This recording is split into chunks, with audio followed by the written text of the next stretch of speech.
Good evening and welcome to the MODUS Super Series. Hello everyone and welcome to the MODUS Super Series here on Sporty Stuff TV. It's Thursday night, which means the beginning of Group B here at the Live Lounge in Portsmouth, and we do have a heavyweight lineup for you this evening with Big John Henderson and Fallon Sherrock amongst the Fab Five that are going to be in action between now and roughly 1 o'clock this morning. Alongside me for all the action to come, it's Matthew Edgar. And Matt, I've got to say, the lineup of five we've got tonight is a pulsating one. And as far as the group's concerned, it's actually quite difficult to prize them apart. Well, it's a group that's littered with pedigree and class and people that have achieved status on the PDC Tour and around the world. We've got a world-class lineup tonight that, like you say, it's going to be quite tricky to dissect. And I'm not quite sure I agree with the way the bookies have put this one. We'll have a look at that in just a second. It's a star-studded lineup tonight, but we also had some stars in the afternoon session. We had an ADC Global Belt champion and a player who made the last 16 of the World Grand Prix, and they are two of the players to beat in Group C. Let's have a look at the highlights. Danny Smith, it's just becoming a bit of a struggle for him. He's clearly playing with an injury, and I think now it's just trying to get through to Friday. Yeah, the average has dropped day on day, and it's turned out today that he didn't even get a result. Full 5 defeats. Mark Graham, more questions than answers? I think he was a bit unlucky, actually. I thought he played quite well this afternoon and did some good stuff, but just didn't get the results. Talking about getting results, Josh McCarthy did exactly that twice, coming from 3-1 deficits. It's a good sign of class, isn't it, when you can just dig in and keep going throughout those matches, and good signs from the young man, 26 years old. Jared Cole, if you look at the numbers, was probably the most impressive player today, but it was perhaps moments on the doubles that may have gone against him. He, by far, stats-wise, the best player of the week so far, and yeah, sometimes it just doesn't translate to wins and doesn't translate to points, and he fell into that trap. Reece Colley, are we still trying to evaluate him after 4 days? I've got no idea how to evaluate Reece Colley at the moment. The range is so big on him at the moment, but Richard North was the story of the morning. He's someone who I've been mightily impressed with this week.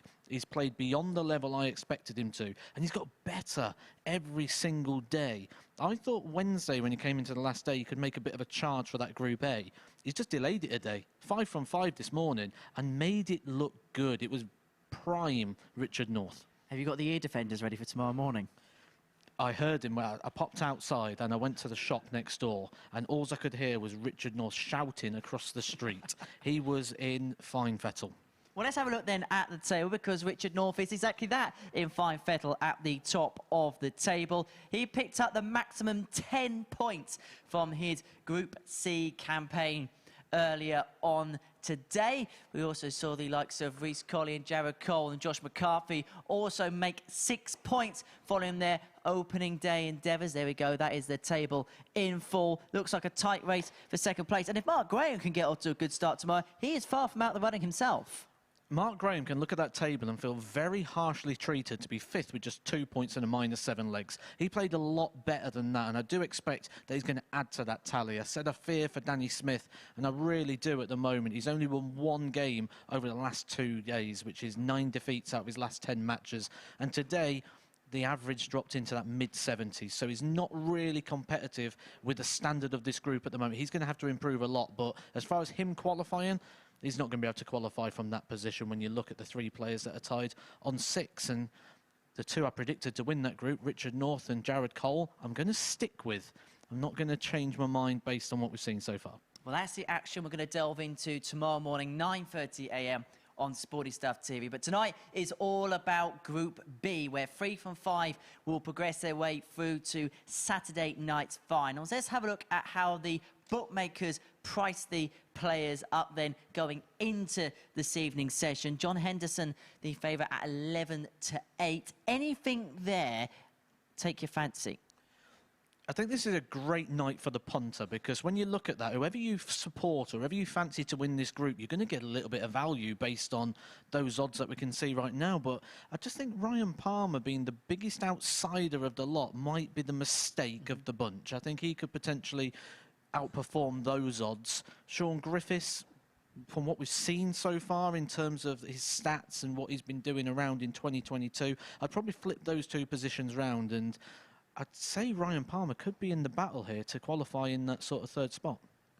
So let's have a look at what your fellow commentary colleague Paul Nicholson then makes of this. This was his top tips, which he gave to the team on Sporty Stuff Team. Reminder that all of the team will be giving their tips every single Thursday, Friday, Saturday night from 8:25 during the Greyhound coverage. Now, one of them involves the first game.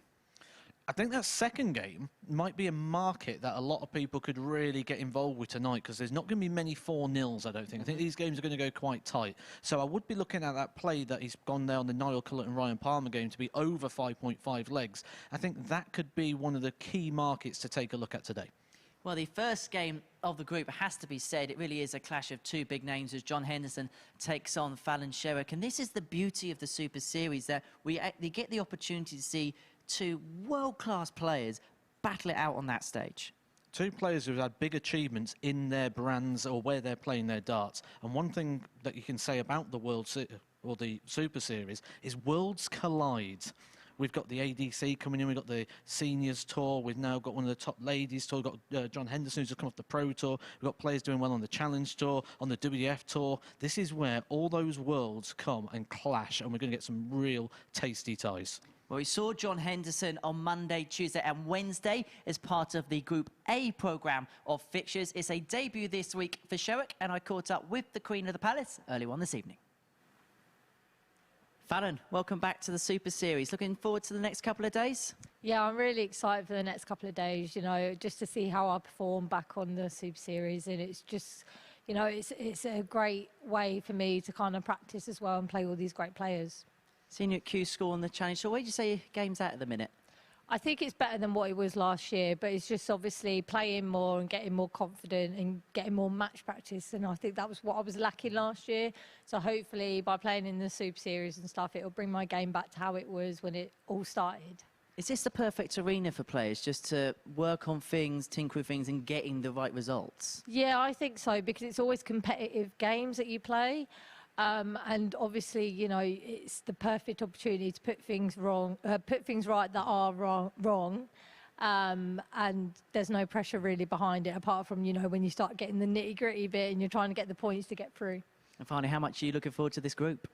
Yeah, I'm really excited. You know, half of these players I don't think I've ever played before. So to me, it's like playing an exhibition again, you know, like playing like John and stuff like that, because I've never played them. So hopefully I can put on a good performance and, you know, come out with some wins.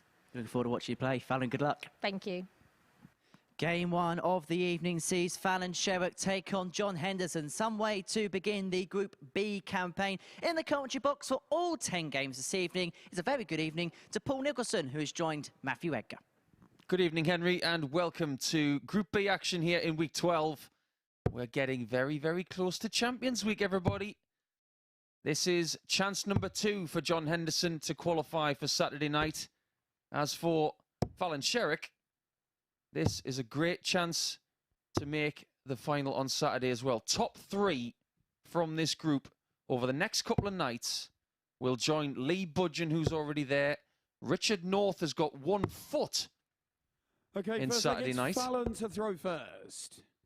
Game on. There is your referee for the night, the man who likes jam sandwiches, Owen Binks. But Fallon's got the darts.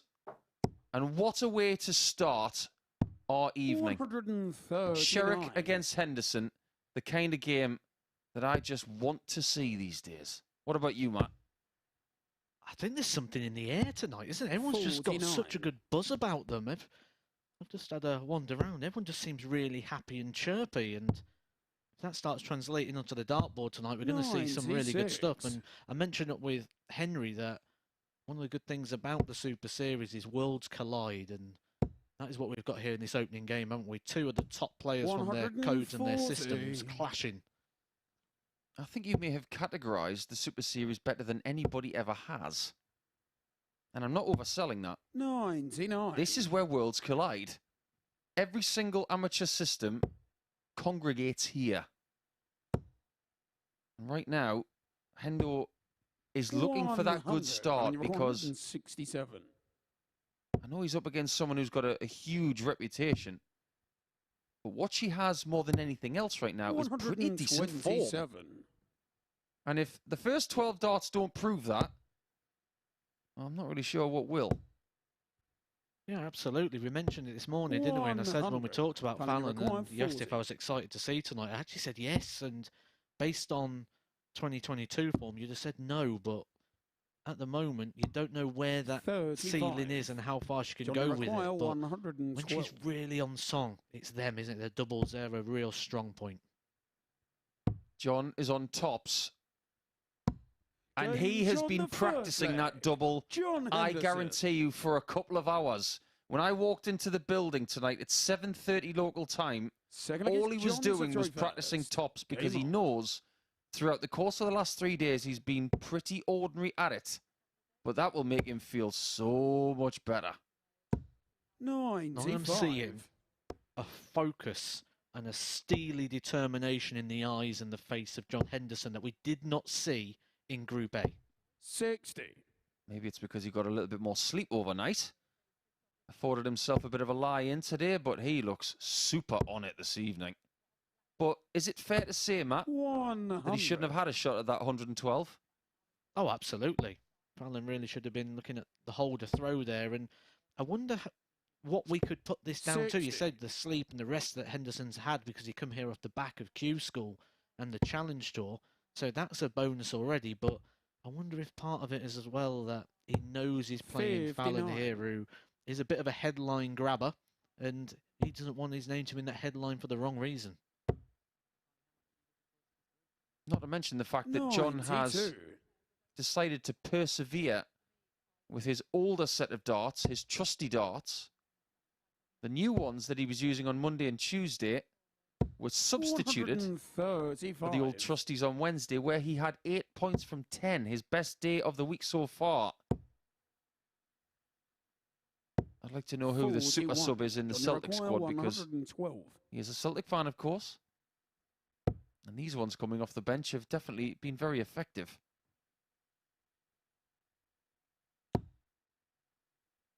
He's not going to get a brace of 112 checkouts. But he's going to set up tops once again. And that's a good professional visit there for John Henderson, because he hit the 5. He could have gone for treble 19 and the bull to win that leg. But instead, he just wants to leave tops. The double, Paul Nicholson's already alluded to, that he's been practicing all afternoon, all evening. Game on the second practice leg is paying off. It genuinely is. Because the first 3 days, I don't think he'll mind me saying this, but it was game on. Ordinary at best. It cost him easily 10 to 15 legs. Throughout the course of 3 days, that's an awful lot of legs to let slip by. And when you say ordinary judging against the standard of the room or of this system. But when we're judging that against John Henderson, I'm going to say it was poor. Because we expect more from him. We expect him. He was the favourite to win this week. 59. Yeah, he finished on 16 points in Group A. 4 points behind Lee Budgeon. And if he had been more accurate on tops, he could have won this group. 100. It's that simple. What you're seeing tonight is Niall Culleton a little bit later on. He finished second on 18 points in Group A. Hendo on 16 in third. And then 3 new players to make up our 5-some here. 81. Sherrock's got to get back on that scoring train that she was on in leg 1. This is a little better. 140. She's got a great knack of getting those darts to sit close together with those tapered darts, which she has never changed in her professional career. She's always had this shape. 140. You know what works for you. You pursue, you persist, you trust. Double top. Game shot. Some plus check out this time for the Queen of the Palace. I think even John was impressed with that one. All 3 darts right in the heart. Nowhere near the wires. Game on. We mentioned the increased form this year so far of Fallon Sherrock. She came quite close to getting a tour card this year. 100. 98 average on the final day when she needed just a little bit more, so it wasn't down to a poor performance. But when we look through the list of players that she has beaten recently, 96. Mike Warburton, someone we see here regularly, Colin Osborne, someone you're going to see next week on Champions Week, who won a week down here, Josh Payne, who's won many a week down here. 55. And the most impressive one for me, especially when we're talking in Super Series, is at Q School, Stage 1, Day 1. 140. He beat Conan Whitehead. Now, anyone familiar with the Super Series will know that Conan Whitehead is the defending champion. He is the winner of the only Champions Week 100. that's happened in this format. Yeah, she got some stinker draws at Q School. She ran into Daryl Pilgrim as well, who, for me, is one of the best players not to get a card. 95. Leaves herself on a 170. She wrote some headlines with that checkout a couple of Grand Slams ago when she hit it to win a match against Gabrielle Hey, Clemens, who made the 81. semi-finals of the World 170. Championship just 6 weeks ago. Wasn't even 6 weeks ago, it was about 4 weeks ago. 134. John could do with a score 1 point less than what Fallon's just had. 95. Fallon, you require This is her 36. favourite double.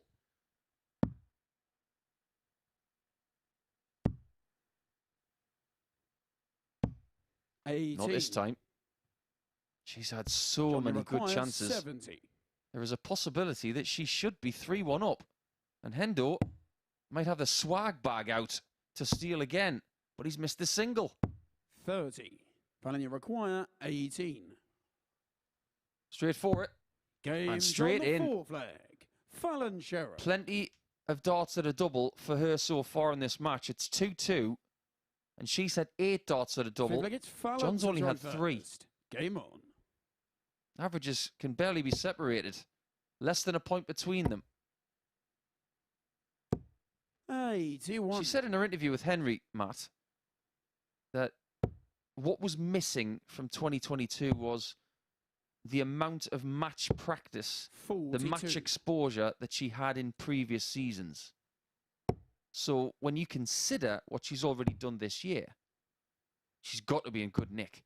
58. Yeah, she's getting the results as well, and I think that was one of the big downsides of a lot of people that came out of COVID, especially those that didn't have tour cards, because there was nothing really happening. It was only really the 60. PDC and the Pro Tour that could realistically afford to play in those sort of environments that we was, where everyone was having to get these tests and 60. book into the more expensive hotels, and you couldn't room share, and there wasn't really much access to actual games at the time. It was all based online, which doesn't fully substitute 180. a real life battle, as John Henderson fires the first 180 of the evening.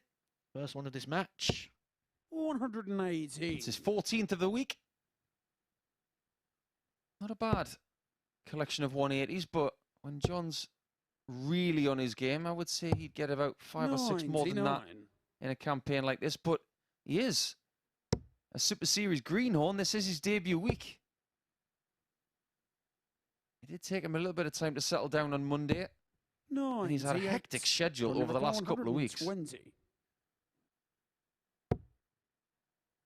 Needs to find the 60 in the top left corner and does. Double top. 100. Fallon, you require 86. 2 darts, a double 16 for the lead. Game That's a show big the hit. 5th flag. Henderson Fallon Sherrock. took the first leg with a 112. Since then, Sherrock has really dug deep. This is just Sibley, as it's good as I John to thought it throw could be. first. It's a really good competitive game. And John now needs to win the last 2 legs to walk away with 2 points from his first game of the night. 134. He's had a couple of mini opportunities, hasn't he? The one at the 70 where he missed a big 20. The dart at tops, and that's all he's getting here. He's getting those sort of 82. combination shots. He did take it in the opening leg, the 112, after Fallon missed 3 darts at the double. So all things fair and considered, you'd probably say that the scoreline's probably about right at the moment. Now, when you consider, and I know you don't invest 97. too much in this, Matt, Hendo's average for the week is 85.45. He's averaging 7 more than that in this game. He's losing. 41. Well, let's look a little bit deeper into the day-by-day averages. His best daily average was on Tuesday, which was over 100. 87. Yesterday, 86 and a bit, but he was more consistent. And that's the trick. That's the key. 140. Consistency. Johnny Maguire, 170. Repeat performance.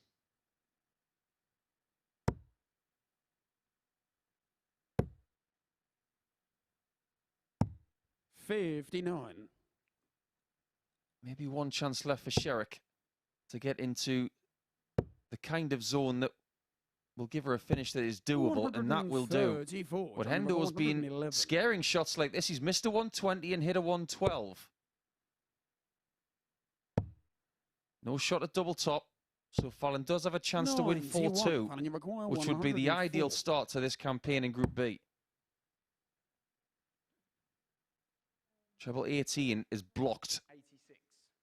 She could go 60 double 13. However, she has had a match dart. Johnny required 20. That was a good find on the 18s as well. That was pretty blocked. Game shown the sick And flag. we do go to a John deciding Henderson. leg. Hendo levels it up with a double 10.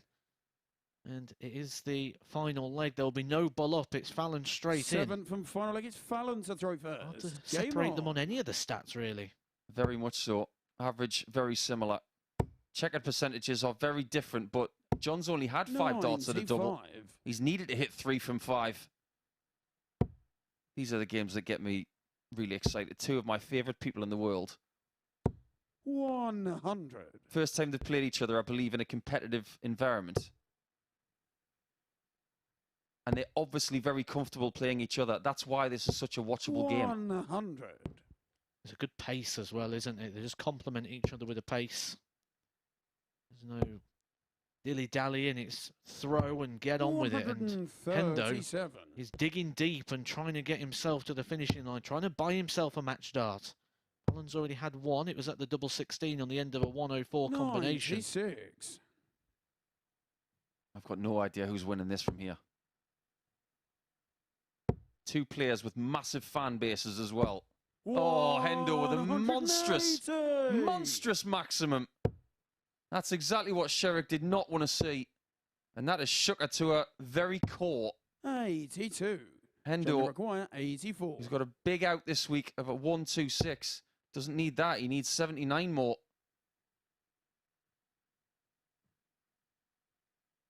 Gonna go 19s. All he can do is set it up 44. and hope that Sherrock does not have this in her locker. 28.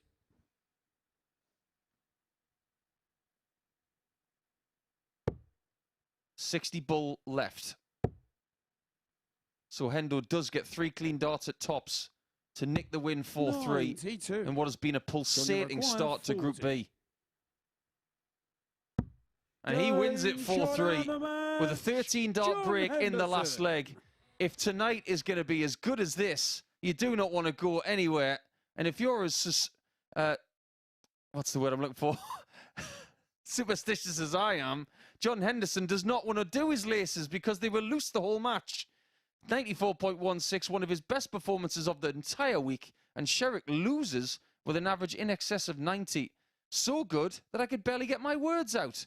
So we'll take a bit of a break, and when we come back, we'll get our first look tonight at, as I look at my sheet, well, I'll tell you what, it's going to be Ryan Palmer and Niall Culleton. Let's have a little look at those two, shall we, after this break.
Welcome back to the MODUS Super Series. What an opener that was between Fallon Sherrock and John Henderson. The Highlander running out a 4-3 victor with an average of 94.16 and 2 maxes. Both players have a ton-plus finish in that match. Next up for us is Ryan Palmer up against Niall Culleton. We saw Niall in Group A on Monday, Tuesday and Wednesday. Well, to say first appearance of the week for Ryan Palmer, who I caught up with earlier on this evening.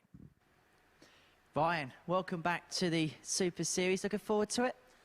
Yeah, I'm buzzing to be back. It's good to be back down here again. Love it. Obviously, we've seen you here in this venue before. What did you learn from that experience? Last time I came down, I was a little bit nervous coming into it. Obviously, it was all new setup. What I've learned from is you're not going to get many chances to make mistakes. Players that come down here are brilliant. I went away, tried to work on my game a little bit, and yeah, we'll try and have another go. Where would you say your game is at in a minute? At the moment, locally in local tournaments and stuff, I'm playing really well. I seem to do anything Q-score-wise or PDC-wise, and I can't seem to hit a double. Don't know if that's down to nerves or putting too much pressure on myself. Once I relax, my game's in a quite a good place at the moment. So is the next couple of days actually a great opportunity for yourself in this match pressure environment to maybe learn on those 1 or 2 bits? It is, yeah, because at the moment I'm top of the Southwest region with the ADC, so that's always a confidence boost. I'm looking just to come down here, relax, enjoy it, and then once I enjoy it, they should flow. We look forward to watching you play. Ryan, good luck. Thank you very much. Nice to hear from Ryan Palmer, the Lion, as he's known. It's on the back of the shirt. This is his second visit here to Portsmouth. The man who throws with his left hand, the 35-year-old from Bristol. Throwing a very heavy dart, 28 grams, as you can see, the heaviest dart of the week. But he's up against one of the heavy hitters, the 35-year-old from Kilkenny. He's had a pretty decent week, has Niall.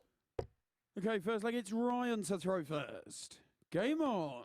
We're about to see what the Lion can do with the darts.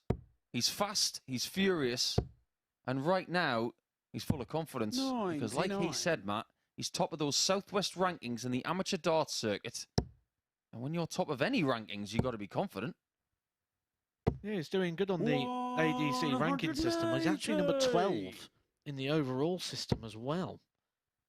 Seems to be a system that he's bringing the best out of him, which it's been a system we've seen people use as a springboard recently. Adam Mould, who won a week down here. Adam Warner, who won a week down here and went on to a tour card. It's got Graham Usher on there as well in number 7. So there's a lot of people that are using the ADC and their ranking system that's in place there to really springboard the game. And he says he's moved away from the PDC tour and things like that. He did try to get back on it again this year, but he says working away from that, he's actually found some good darts, and that is what I've been seeing evidence of as well, which is why when Henry showed me that slide upstairs of the odds, I was very surprised to see him such a rank outsider with the bookies. I had that same shock looking at those odds a little bit earlier. But I just get the feeling, and I don't know how you feel about this, Matt, but there's just a lot of players out there vying for a very elite tour. And only so many people can get there. And there's a lot of them are going for it a little bit too quickly. 57. There are many sister tours in the amateur game now where you can just evolve your game over time, but everybody seems to want everything yesterday. 60. Cullerton misses the tops for the first leg in 15 darts. He's had a maximum in this first leg. Can Palmer find the ball? 46. Not quite. Now we require 20. 2 5s. Cost Sherrock the first leg 10. of her match against Hendo. Ryan, you require 43. Niall Culleton the first leg of this one against the Lion. Double top. Game shown the What first is it about leg. left-handers and double 10? Palmer. Honestly, it's an amazing relationship that the left-handers have with that Second double. leg, it's Niall to throw James first. Wade, Martin Phillips. Do I need to go on and on and on? All of the lefties love double 10. And last year, it was 43. proven on any tour that Ryan Meikle, left-hander from Ipswich, was the best double 10 hitter in the world. 99. Good start for Ryan as well.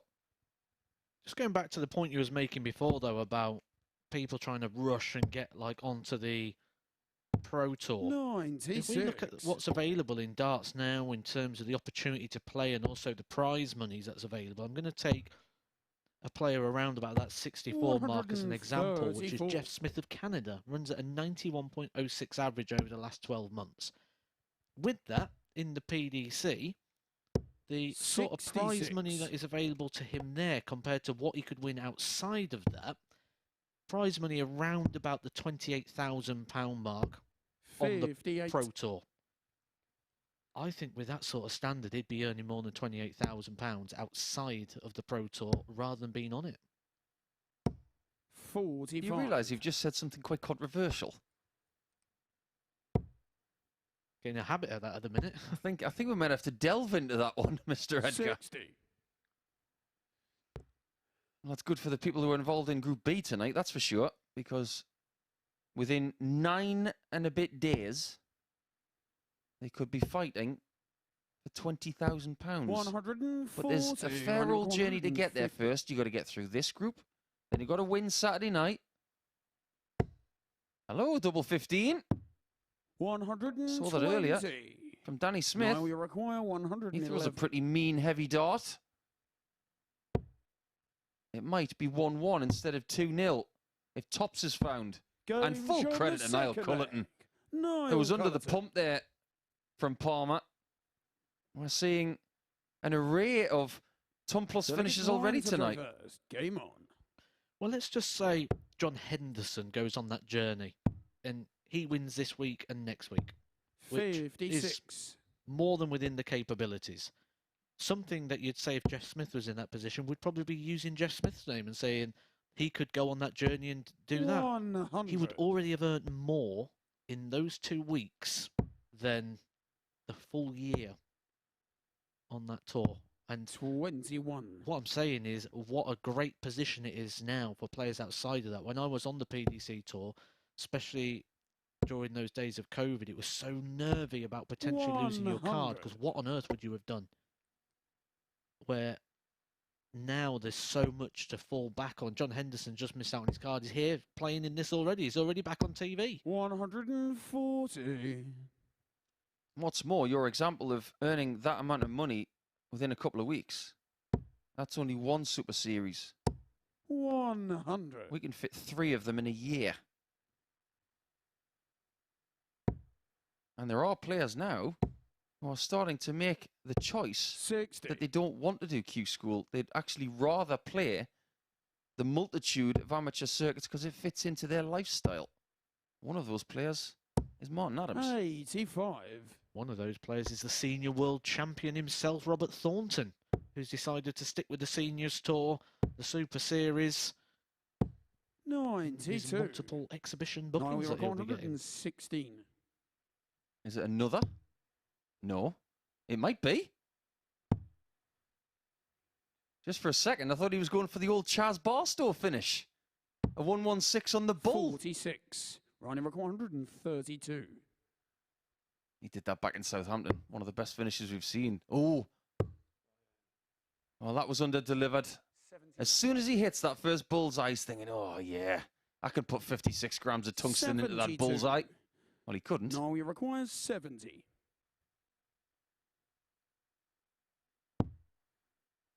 Going to be 1 dart at Tops again.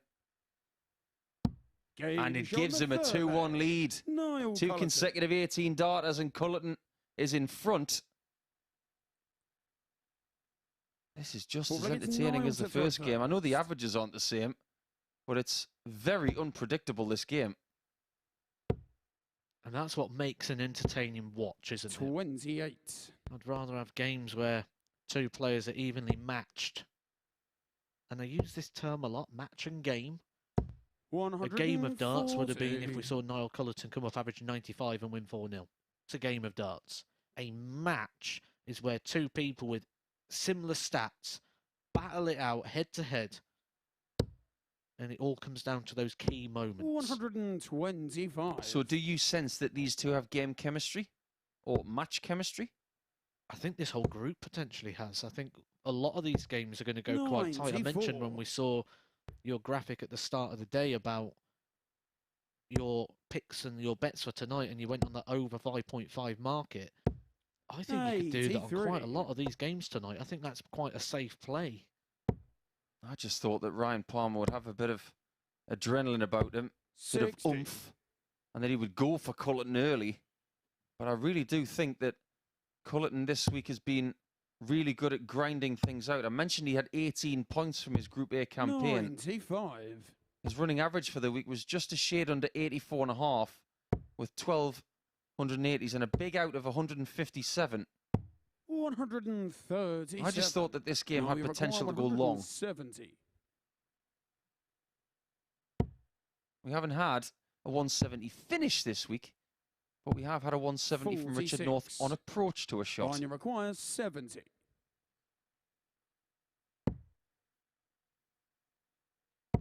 Single 20 for double 16. 38. Took me by surprise, I'm not going to lie. Now we require 100. I was convinced he was going to go for 12 in tops. That doesn't help. No, 109. Never a good sign when you ask the referee a question and he says no. Yeah. 84. Ronnie Double requires 16 for 32. Palmer. For like 4. Game Very good indeed. Ryan Palmer. I like this battle. I'm enjoying this evening immensely. And you just get the feeling that all of the players here that we've seen so far Ryan to throw first. are ready to shoot forward. They all fancy being in the top 3 of this group, which would guarantee them a Saturday night visit in front of the fans. And do remember that if you want to be here, please go to dartshop.tv and you could get yourself a ticket to be here for the Week 12 finals free of charge. 137. I say when I first came in here, said that the vibe tonight is so different. 98. There is such a buzz in the air. All the players feeling it. Owen Bink shouting up to the balcony saying how he's feeling it before going up to be the referee for the evening. 96. Henry buzzing up that everyone's just in such a happy mood tonight. And maybe we're going to see something special. Maybe we can all just 59. sense something. This game's going to go a minimum of 6 legs. So at least one of my tips was right. 86. I think that's a good play. There's only one person for me at the moment that has question marks, and we're going to see them answered pretty quickly, and that's Shaun Griffiths. 137. We haven't got too much on him in recent form, and the form that we do have is a little bit sketchy. It's certainly not the Shaun Griffiths of 2015. 130. Both on 182, both on 2 legs. They can barely be split. 41. But Palmer has lost 52. his throw in the middle of this leg. Is he losing said leg? 12. Not just yet. Running require 100. But this is a very big ask.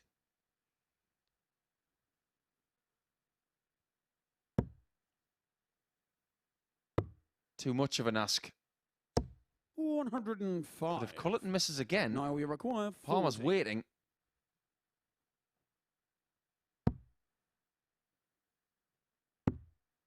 One left. Game shot on the 5th. Nicks it with the 3rd dart, and that'll make Ryan feel just a little sour. He thought he was going to get a look at that double. He was wrong. Seems like it's Niall to throw first. Game on. Just looking at that dart shirt of Ryan Palmer, he looks like he's been in that 1972 movie Enter the Dragon with Bruce Lee. 96. Looks like he's been mauled. He is from Bristol, a very buoyant scene around the Bristol area at the moment. He said he's top of the Southwest rankings in the amateur dart circuit. He's first, and second is a 83. bit of a friend of ours, Steve Brown. The man I like to call the busiest man in the game. 140. Yeah, every time I talk about Steve Brown, I always reference what he has actually done for the game of darts. And when anyone ever mentions him, I always say that 100. he's a guy that sacrificed his own career to help develop many others. I think we're starting to 26. reap the rewards of the ADC now. When it first started, I think it was quite a slow process, but with the help of Scott Hunt in the northeast of England, 125. it's really starting to grab people's attention. And now with the partnership of the Super 140. Series, where Now some we of their rewind combatants come here, 97. now people want to play. Cully's got a shot at tops for the match. Oh, that's Game shot of masterful. the match. As soon as Niall Palmer Culleton. started to score heavily in that leg, Cullerton just stayed with him and gave himself one chance, and he doubles it to get a very vital 2-point start. That is a wonderful check out from Niall. It's not the first time he's done that this week as well. He has been really, really gritty. You can see that the averages are almost identical. And look at the checkered percentages. They are identical. A great game to start their night off, but Palmer has got work to do when he comes back against Hendo in match 4. We'll get our first look at Shaun Griffiths in match 3, and he's up against Fallon Sherrock after the break.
Welcome back to the MODUS Super Series, where we are 2 games down for the evening session. Niall Culleton, a 4-2 victor there. Next up for us, it's Shaun Griffiths up against Fallon Sherrock. And earlier on this evening, I caught up with Shaun on his first appearance in Portsmouth.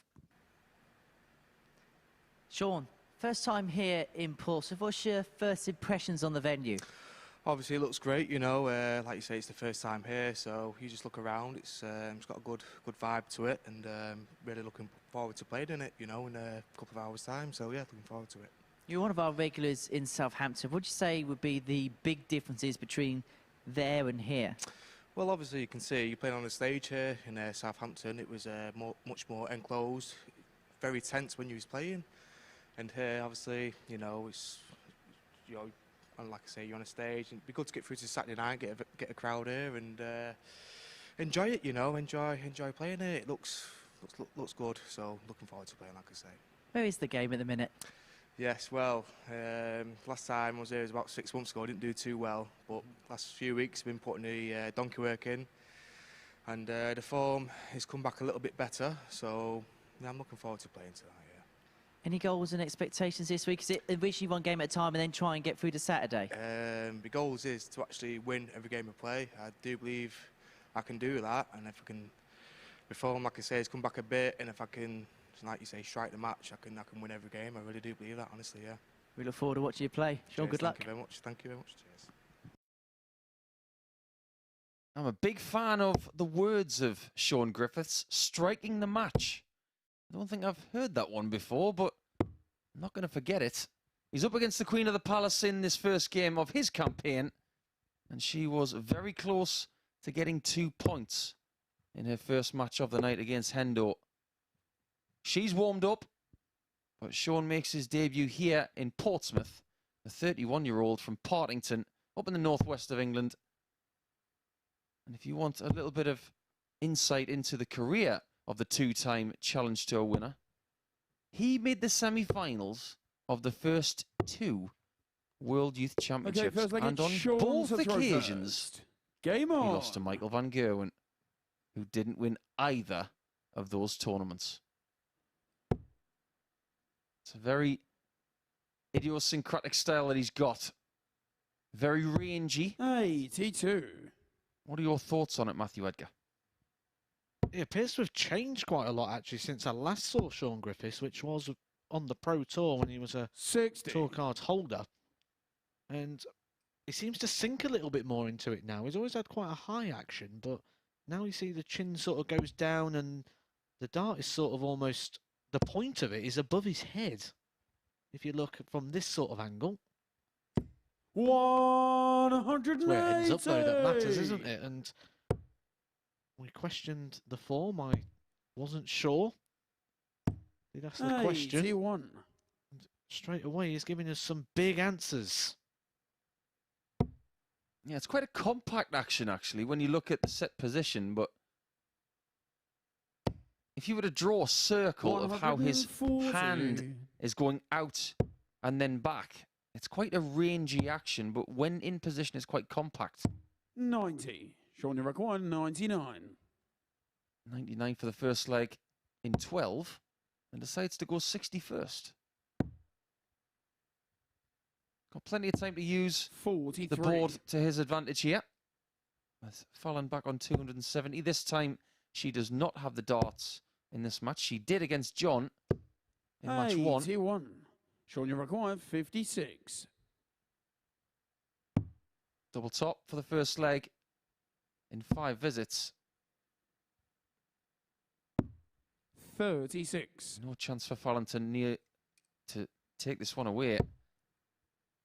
She was very disappointed with her final dart in the previous visit because a single one cost her a shot at a 170. Shaun, you require 20.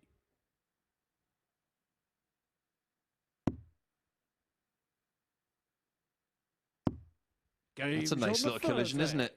You saw that first dart just shake a bit because it ushered that second dart into the double 10 for a 17-dart hold. Game on.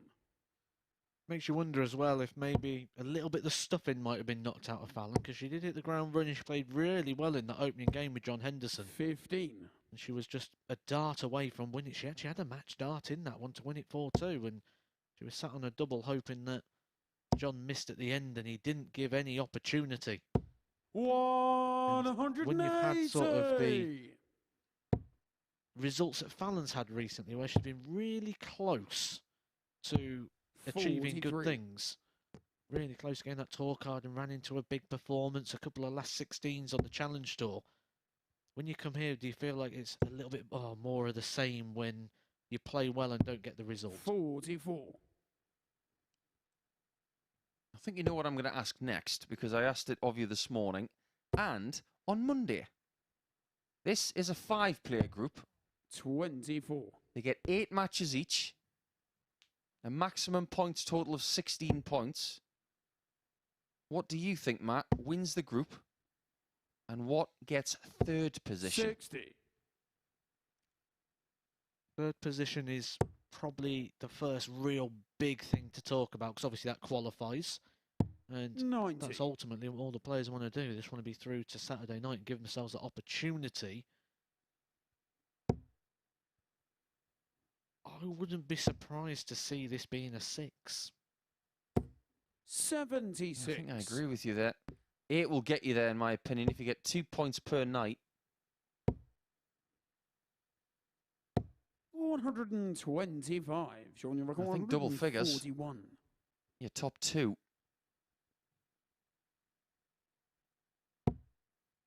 Quite surprised with the level that I've seen from Shaun so far, because 60. you've done some digging about the level that he's been playing the last 6 months. We'll talk about that in the next leg. But there was a risk based on previous 94. form from the last Showing few your months record, that Shaun 81. could possibly be the sacrificial lamb in this group. But he is showing a great deal of determination in this first match of the night for himself. Double 12 57. gives Fallon And your one record, chance 110. to hold a throw. What's been a very unusual leg here for Fallon. To rescue it, it's the bull. 85. Magnetised to the Showing outside your wire. record, 24.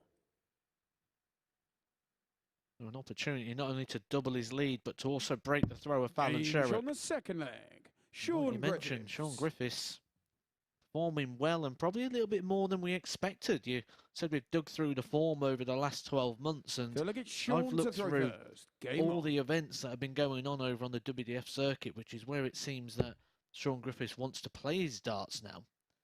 And the best average I can find 58. was at the Welsh Open in the round of 512. He won 3-0 against Neil Tonks. He averaged 85.08. 83. The rest of the performances have been mid sort of 70s with a couple of low 80s in there as well, which I thought if he brings that sort of form here, he's going to struggle in this group. What you're saying is he gave Neil a tonking. But I, like you, looking at numbers like that, just worried a little bit. 96. And the thing that really piqued my interest in his interview with Henry as well is that when Henry asked him where the game is, he looked almost unsure. I've known Shaun quite a long time, actually. I used to practice with him in Manchester when I lived in Preston. 59. And he was a great person to practice with because he was a real workhorse. He used to go to the Cullerton Rileys, just outside of Manchester. 85. I believe that's a venue that holds a qualifier for the UK Open. And back then he was making semi-finals of World Youth Championships. He was a really good tour player. It hasn't worked out for him, but he's still a young man. Well, you can find a 180, can't you? That is his 3rd maximum of the match so far. And we haven't yet completed 3 legs. 46. Nothing wrong with that department then. He's also got 6 darts from here to create that 3-0 lead. 83. Even visits like that, where you get the 60 last dart, it just makes the next shot a little bit easier. 7. Shaun requires 63. Fallon struggling with her scoring game, and Griffiths not so.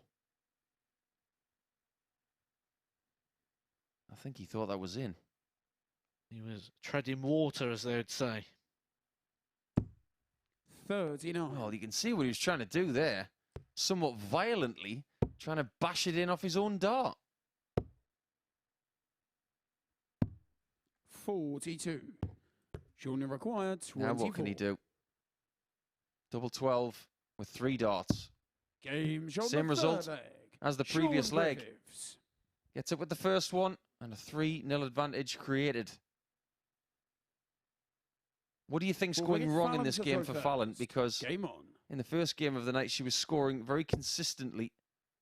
Here in this game, only 1 ton plus score so far. 96. I think it's just a sign of the scar tissue that she's recently had, the big blows that she's faced, despite the fact of the increased level of performance. Just must feel like more of the same, where 140. must be feeling whatever she does at the moment, their opponent's just going to do that little bit more, and he's just not found anything in this one. She's really losing the lie quite a lot, and we 75. can amplify that with that score of 7 in the last leg as well.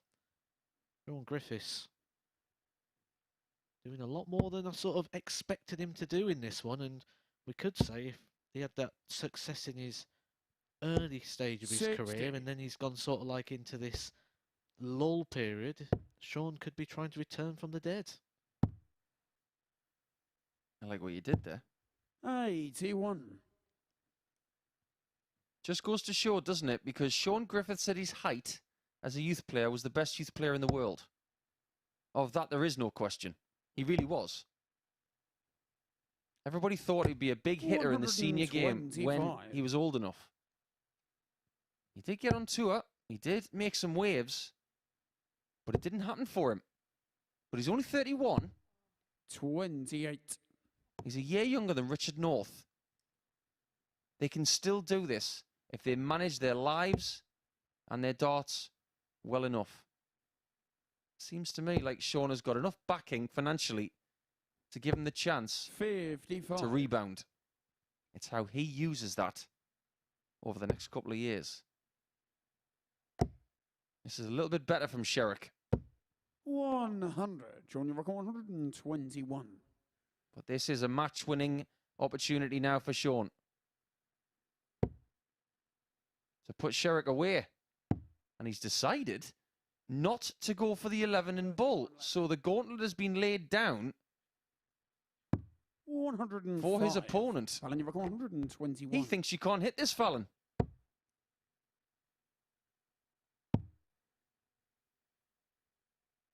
She knew it as well. 89. She knew that was being Junior laid down requires to her. 16.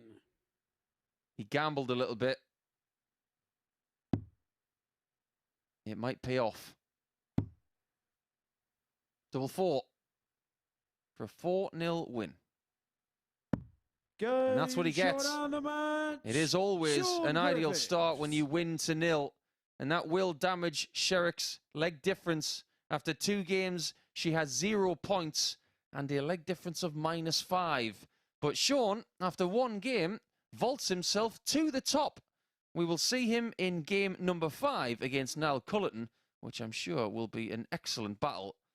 But before that, we will have John Henderson against Ryan Palmer in game 4 after the break.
This is the MODUS Super Series.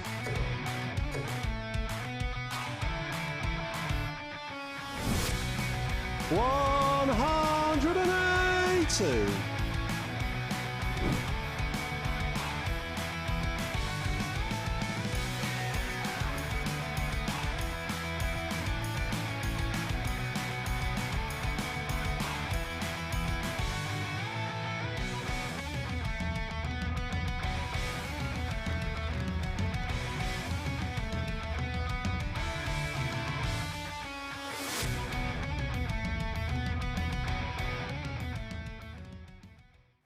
Welcome back to the MODUS Super Series, and you could be a part of the action here at the Live Lounge every single Saturday night. Tickets are available. They're complimentary via dartshot.tv. Before the break, we saw a 4-0 success for Shaun Griffiths on his debut upon this stage in Portsmouth.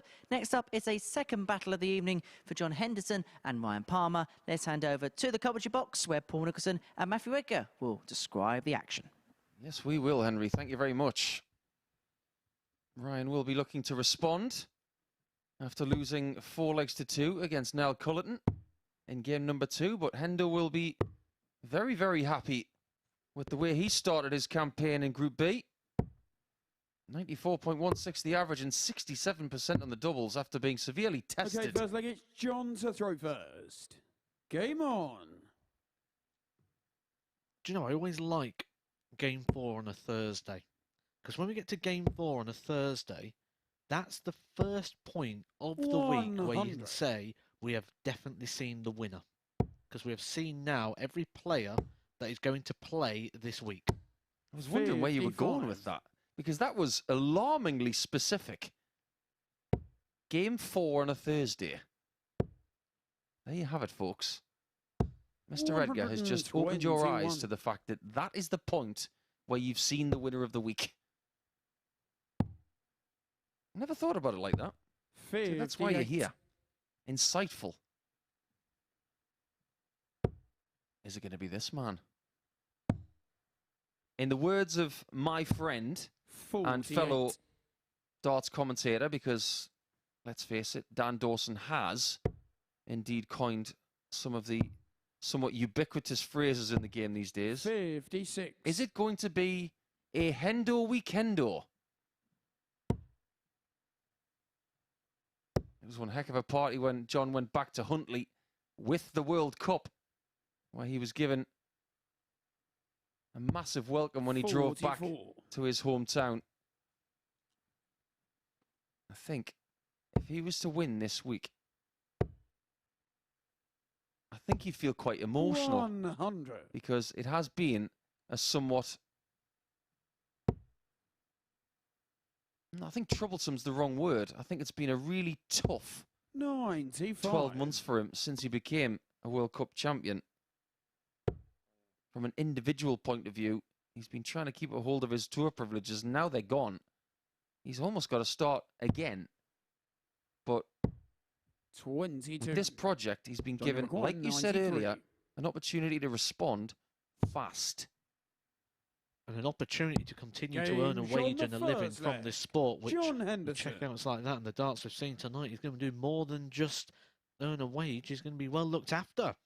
49 years old, turns 50 in May, which means then he'll be opportunity for the seniors will come around there, which will give him an opportunity at 2 of the TV tournaments there, should he wish to go down that road. That'll be the Masters and the Match Play. I remember going out for 140. a little bit of a libation for his birthday a few years ago in the somewhat exotic town of Wigan. 96. We had some fun that night. I've had some great times with John up in Scotland and all over the world. I had the privilege to share a room with him a couple of times as well. 60. That was a night where he tested me on my golf knowledge. I think I came out pretty well. 81. But if I was going to schedule an end of the world party, John will be very, very close to the top of the list of the invites. He is just a wonderful man who doesn't have any enemies. 100. All he does is go out of his way for other people. But over the next few days, He'd do very well just to look after himself. 140. That's what the sport's all about. It's individual.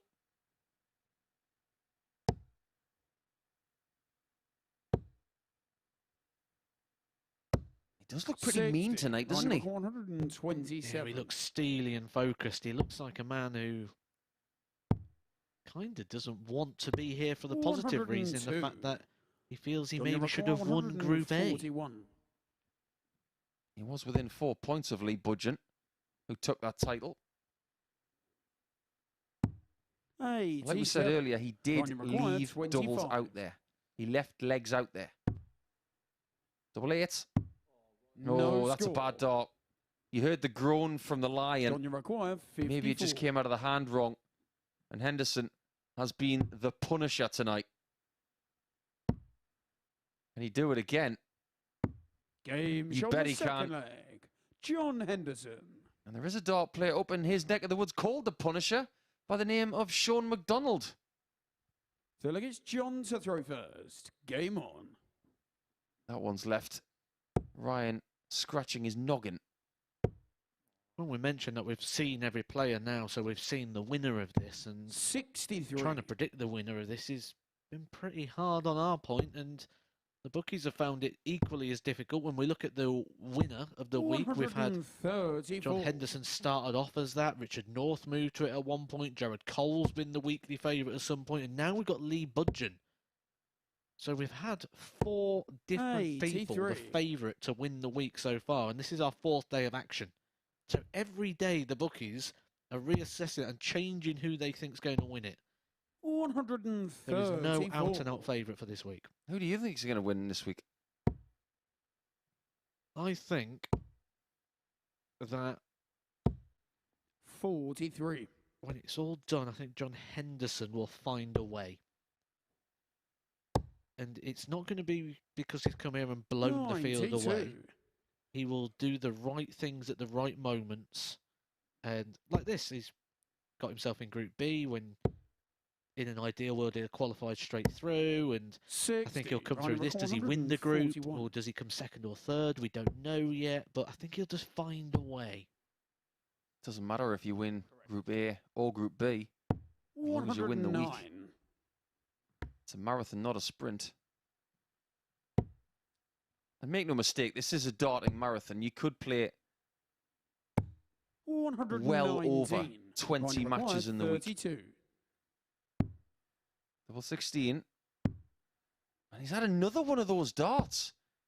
It's been delivered low and right. John, you require 130. I believe on this finish, I don't know how you feel about this, Matt, but this is where treble 19 first works better. Because if you get it, you open up double-double. You can go 2 double 19s or double 18 tops. Whereas if you get the 60, you can't do that. 24. Yeah, we don't see John Henderson using the double-double approach too often, so you probably won't see the benefit of that as Ryan Palmer keeps himself in this one, but a little bit more than that. That was actually a breaker throw, that one from Ryan Palmer. Fourth leg, it's Ryan to throw first. Back in this one. That's how these short formats can just change all of a sudden. You never feel safe in a race to 4. 83. You never should. One time this week we've seen somebody come back from 3-0 down to win. That was Danny Smith, who was 3-0 up on Tuesday and lost to Niall Culleton by 4 legs to 3. That was a bit of a hard one to take for Big Danny, who had a bad day today. I hope he's feeling a bit more like himself for Friday. As for John, he's got a line on his tail. 49. That'll make anybody run fast. He has got a nice big sword on the back of his shirt. I'll be hoping he could swat him away in this one. Speaking of weapons, what a great way to start a sentence. Whilst you point at me.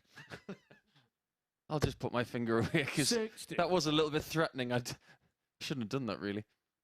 One of his favourite movies involves a weapon. It's called So I Married an Axe Murderer. 134. Which is a movie starring Mike Myers. A very interesting, artistic singing poet in the movie who has a Scottish family. 60. Might even paraphrase it at one point in this night as Ryan goes for double 5 and a somewhat 50. interesting 60 checkout. John, you require 124. Bigged up the double-double. He thought he'd try and oblige for you there with a double tops, double 10. He needs the ball. 99. Gives it a shake. Ryan, you require 10. That doesn't quite get what he's looking for. But that is the double 5 6. nightmare. One John, up you require and 1 too 25. low. It's going to be 1, is it? For double 12. What a guide.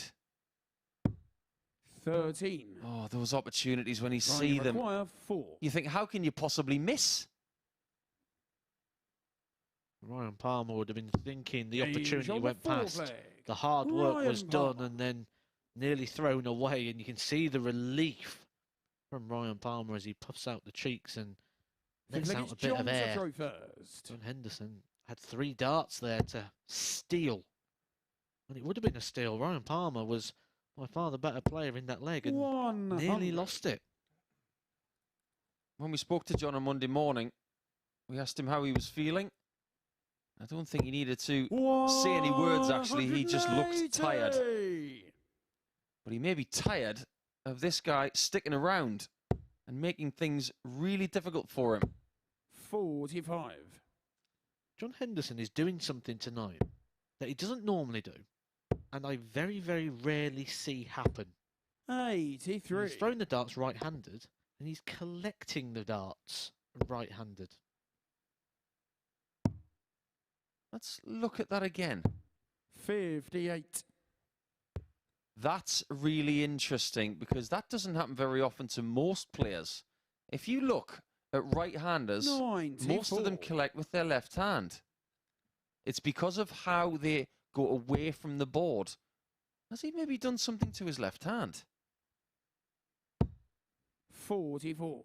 Ryan, 144. Just looks awkward as well, doesn't it, when they're taking him out? Just watch out for that with other players and see what they do. 100. Lefties tend to take it with their left anyway because they walk off to the right. It's just a natural movement. But for right-handers, to then turn to the right and collect with the right is not a natural thing for them to do. 100. Ryan, require 44. Is Ryan Palmer about to go 3-2 up on Hendo?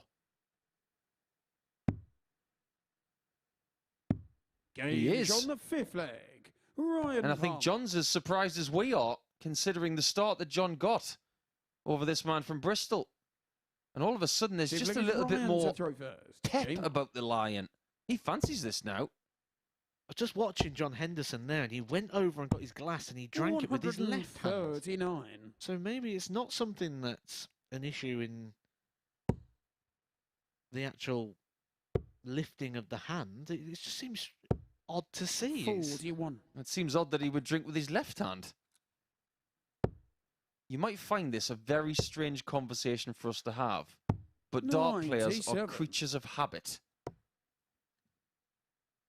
And you don't find many ambidextrous darters. We was in the practice room earlier 64. talking about SpongeBob SquarePants. And one episode on SpongeBob is Opposite Day. Maybe John Henderson thinks it's Opposite Day. 98. I love working with you, Matt. Honestly. I didn't know where you were going with that. That has made me smile inside more than anything this 58. week. Ryan, require I 167. don't think John's going to be smiling.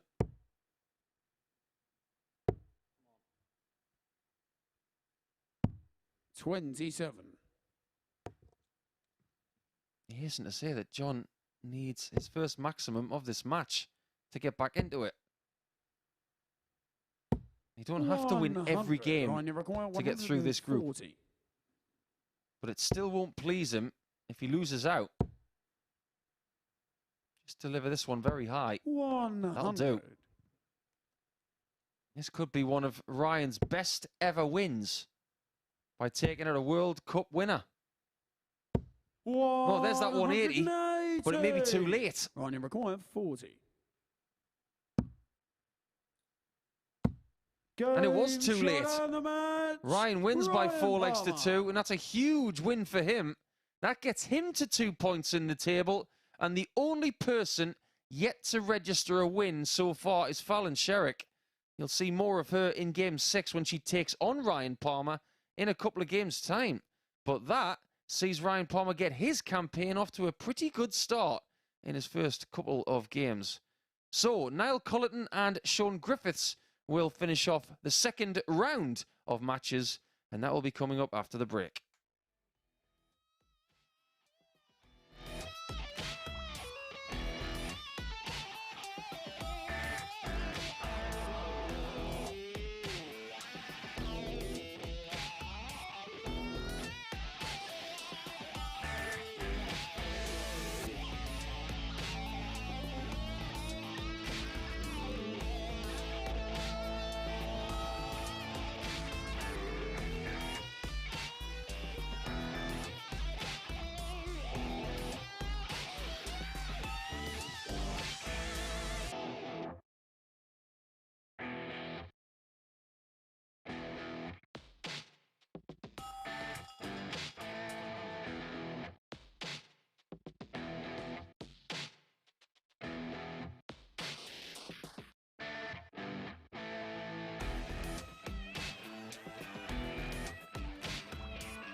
Welcome back to the MODUS Super Series here on Sporty Stuff TV, where before the break we saw Ryan Palmer get the better of John Henderson by 4 legs to 2. This is the middle game of the session, which means by the end of it, every single player would have played twice here in Group B at the Super Series. This one features Niall Culleton and Shaun Griffiths, and as ever, featuring in the commentary box, it's Matthew Edgar and Paul Nicholson. Yes, you're right, Henry. This is the halfway point after this match. Everybody will have played twice and will give us a very fair indication of where things stand. One thing is guaranteed, though, and that Fallon Sherrock will be at the bottom of the table after 2 matches on 0 points. And the other thing that's guaranteed is that either Niall Culleton or Shaun Griffiths will be at the top on 4. Now it's a question of who that will be. Niall's going to have the Okay, darts. first leg is Niall to throw first. Game on. And you would assume, Matt, that he's going to be the favourite. Not only for that reason, but because he's now on a 4-match winning run. 96. He is the favourite. He's the 8-15 favourite to win this game. But I think we saw enough from Shaun Griffiths in that opening performance when he beat Fallon Sherrock 4-0 to suggest that he's going to be a threat to Niall Culleton. He hit 3 180s in that game. 180. Doesn't take long to get his first 180 in this one. That is his 4th maximum of the day so far. How did he put it in his interview with Henry? 100. He's been putting in the work. The donkey work, and he's looking to strike the match. Well, everybody knows that most matches are red at the top, right? Seems to be finding the red bit fair amount this time tonight. All is well. As far as Niall's concerned, he's got a bit of sweat on the brow, but it's pretty normal. He's a hard worker. And as you've been just instructing me about Niall, he does tend to change his equipment quite regularly. Shaun's not like that. He's thrown this kind of setup throughout his whole career. He's always gone with that Dimplex style Union Jack flight, medium stem, 125. and that very 126. almost boring looking barrel with that uniform ring grip with a little bit of taper at the end. It's always been the same. Not that it's a boring looking dart, it's just not as jazzy as some of the other ones you see these days. Now you require 85. Good start from both, but Niall an opportunity to hold his throw, to resist the charge. Shaun Griffiths, and he's been doing this quite a bit. Been doing this throughout the week, and if there's something that's cost him games, 35. I'll pinpoint that Shaun as being requires it. 68. Loads of options here. Depends which double you'd like.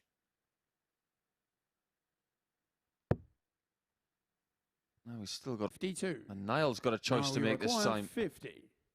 Surely it's 10 and tops. Based on what we've seen this week, Game that was Shaun, the inevitable. first leg. He's been one of the best Niall top Culleton. shooters all week long.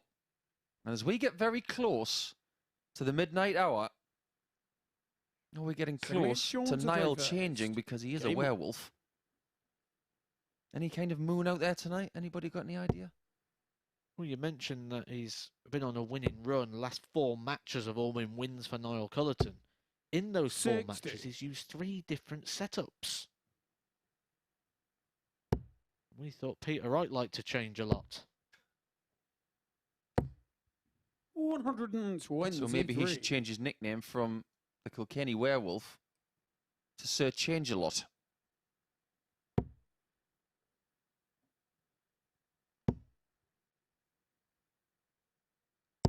$100. You just got to use what works.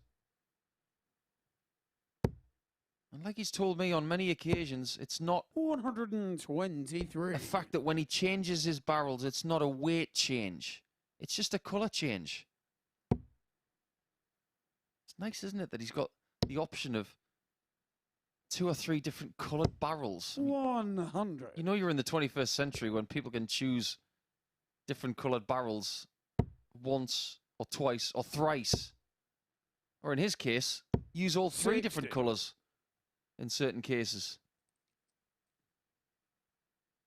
That would drive my regimented ways crazy. I couldn't use 3 different coloured barrels. 140. Big darts there from Shaun Griffiths. Just as you start to sense a break opportunity appearing here for Niall Culleton. Shaun Griffiths with a big 140, 42. and there's that slip Junior again require 101. from Cullerton when he's forced to shoot around the board.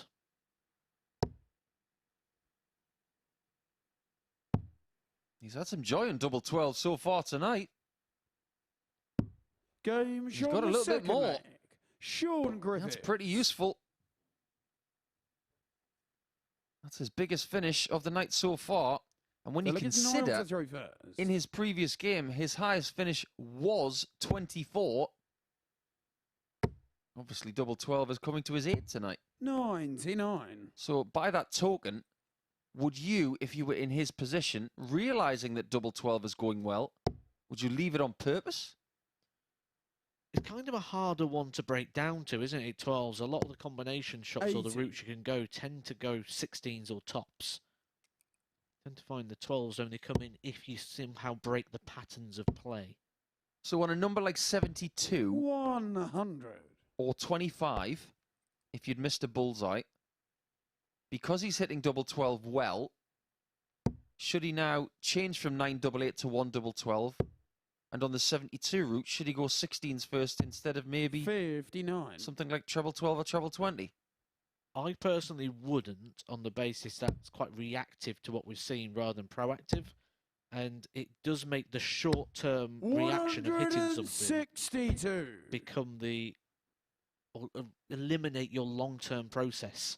And I think sometimes you can start doing that in the short term, then you're going to be changing a lot of things just to try and chase the outcome. And just to prove what you're saying, I've already mentioned that Shaun is not someone who changes things. And when you think about his equipment, I don't think he's going to be changing his game plan either. Niall was going for the 302, the Peter Wright way. Has he missed another single there? That was careless. Yeah, careless start into the big 20. And if Shaun Griffiths hits a 140 now, going to feel like... And there it is, the 140 leaves himself a potential 2-darter. Niall might need that extra dart. He has got tops, though. Doesn't let him down much. 39. But he did need that extra dart. I hate to say it, but he's only got himself to blame.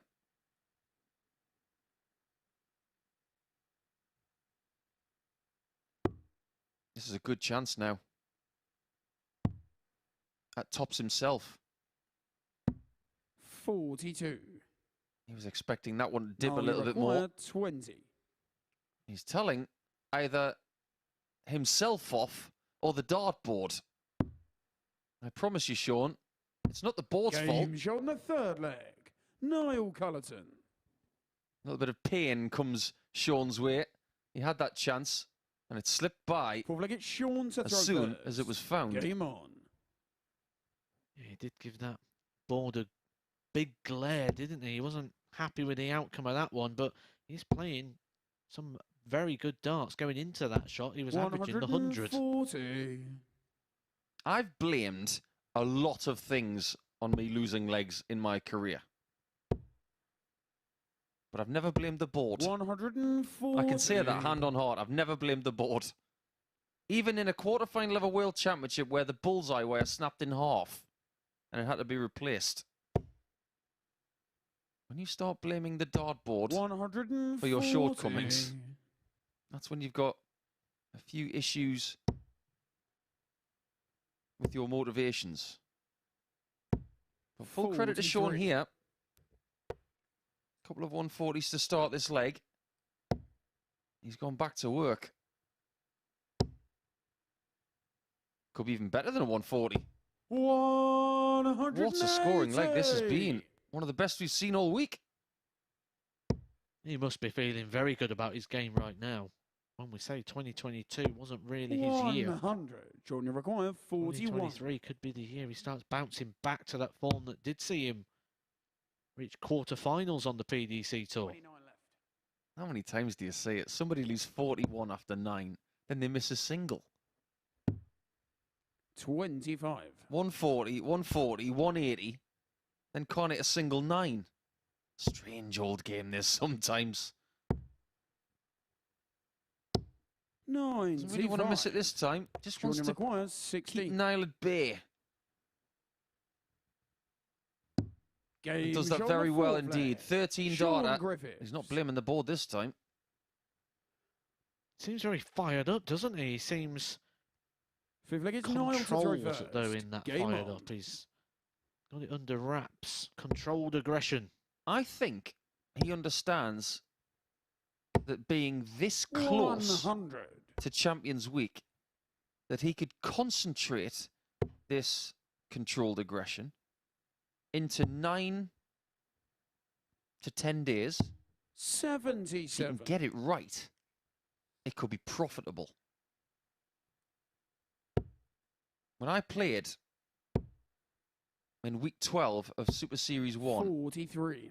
I felt the same. I thought, if I can just put this together for a week and a bit, it could be really profitable. It didn't work for me. But I played in Group B, and I thought, it's only 9 days until the final. And I think the intensity 100. of these players is going to go up over the course of the next few days.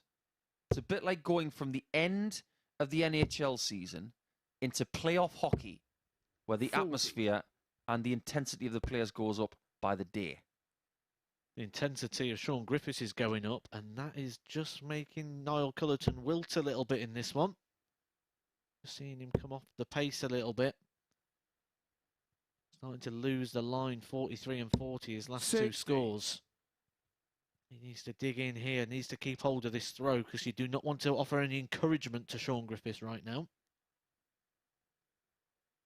If this game was easy, everybody would do it, right? And at times, these players will make the game look 78. easy, but it is far from that.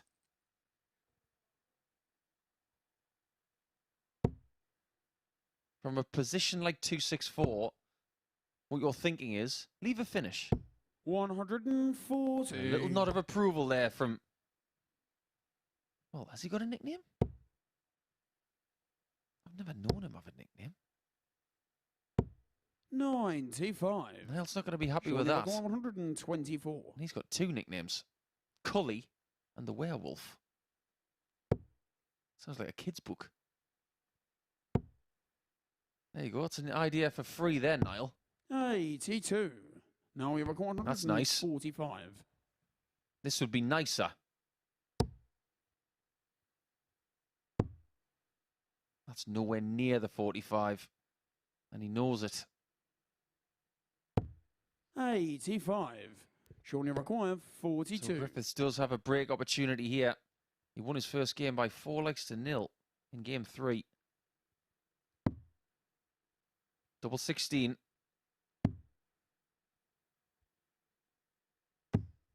Ten. Chance given back. Now You we can see require the pain 60. that miss causes. Game shown the fifth. Oh, the leg. pain gets Niall worse Culleton. as Niall gets one chance and takes it.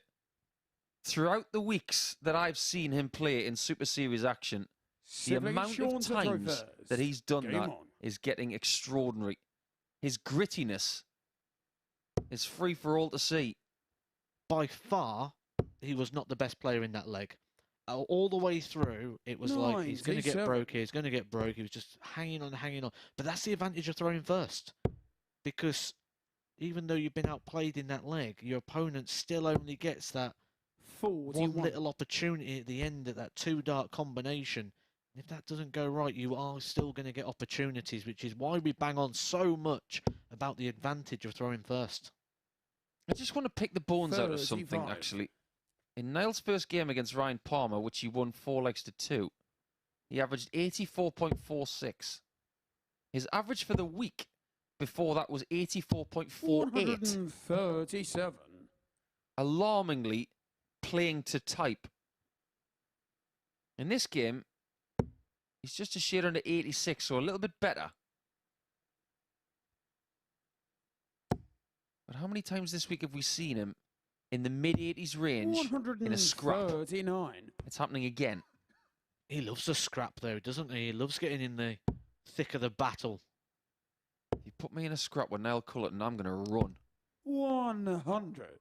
Shook hands with him on Monday morning. I'm still feeling the effects now.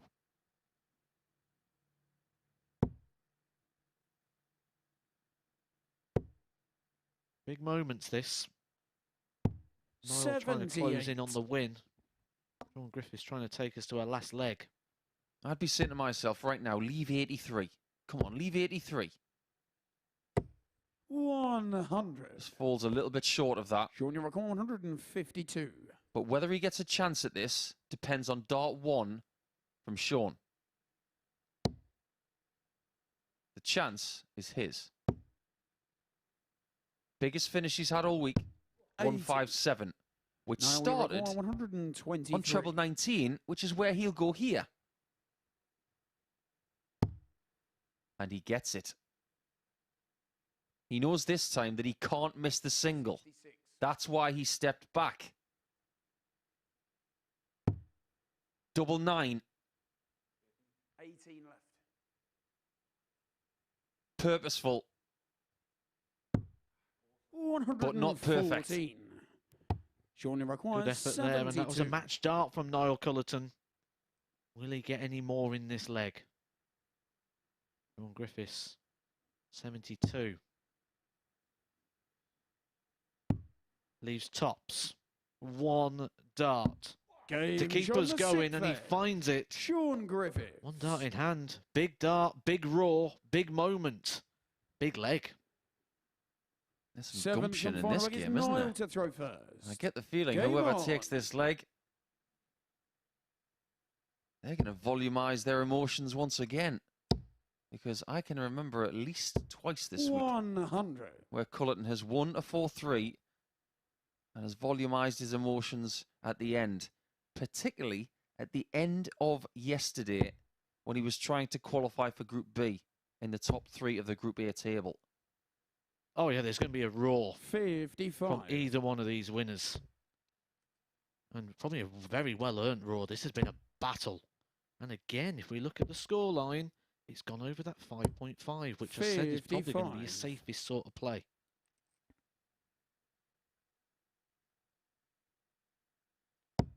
$100 behind, but for how long?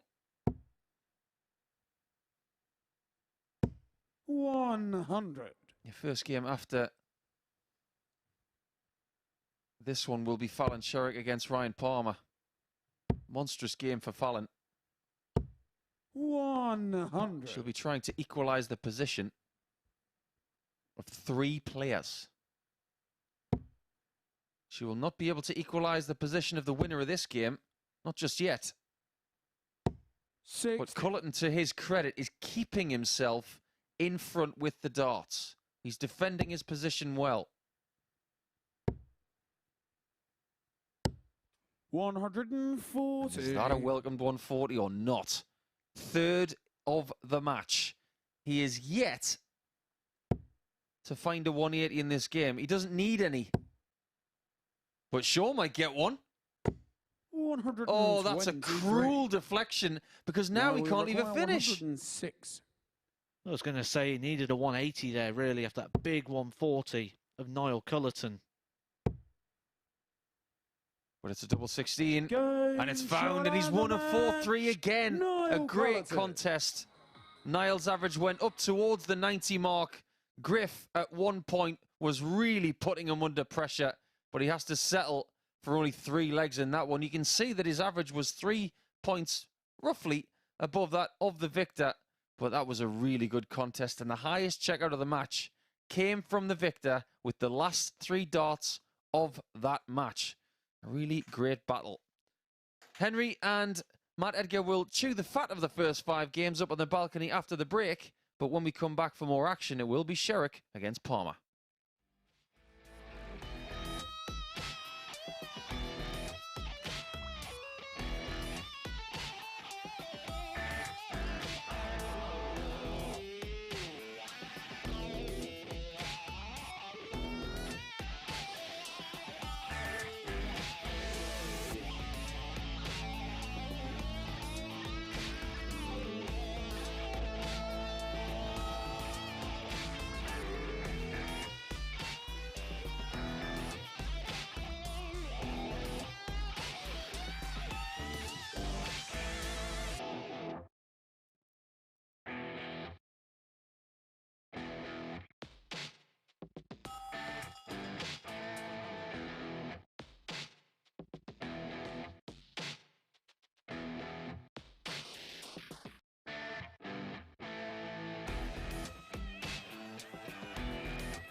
Welcome back to the MODUS Super Series, where we are midway through the evening's action, and Matthew Edgar is alongside me on the balcony to have a look at what we've just seen. Only one place to start, that is Niall Culleton, the only man with a 100% record.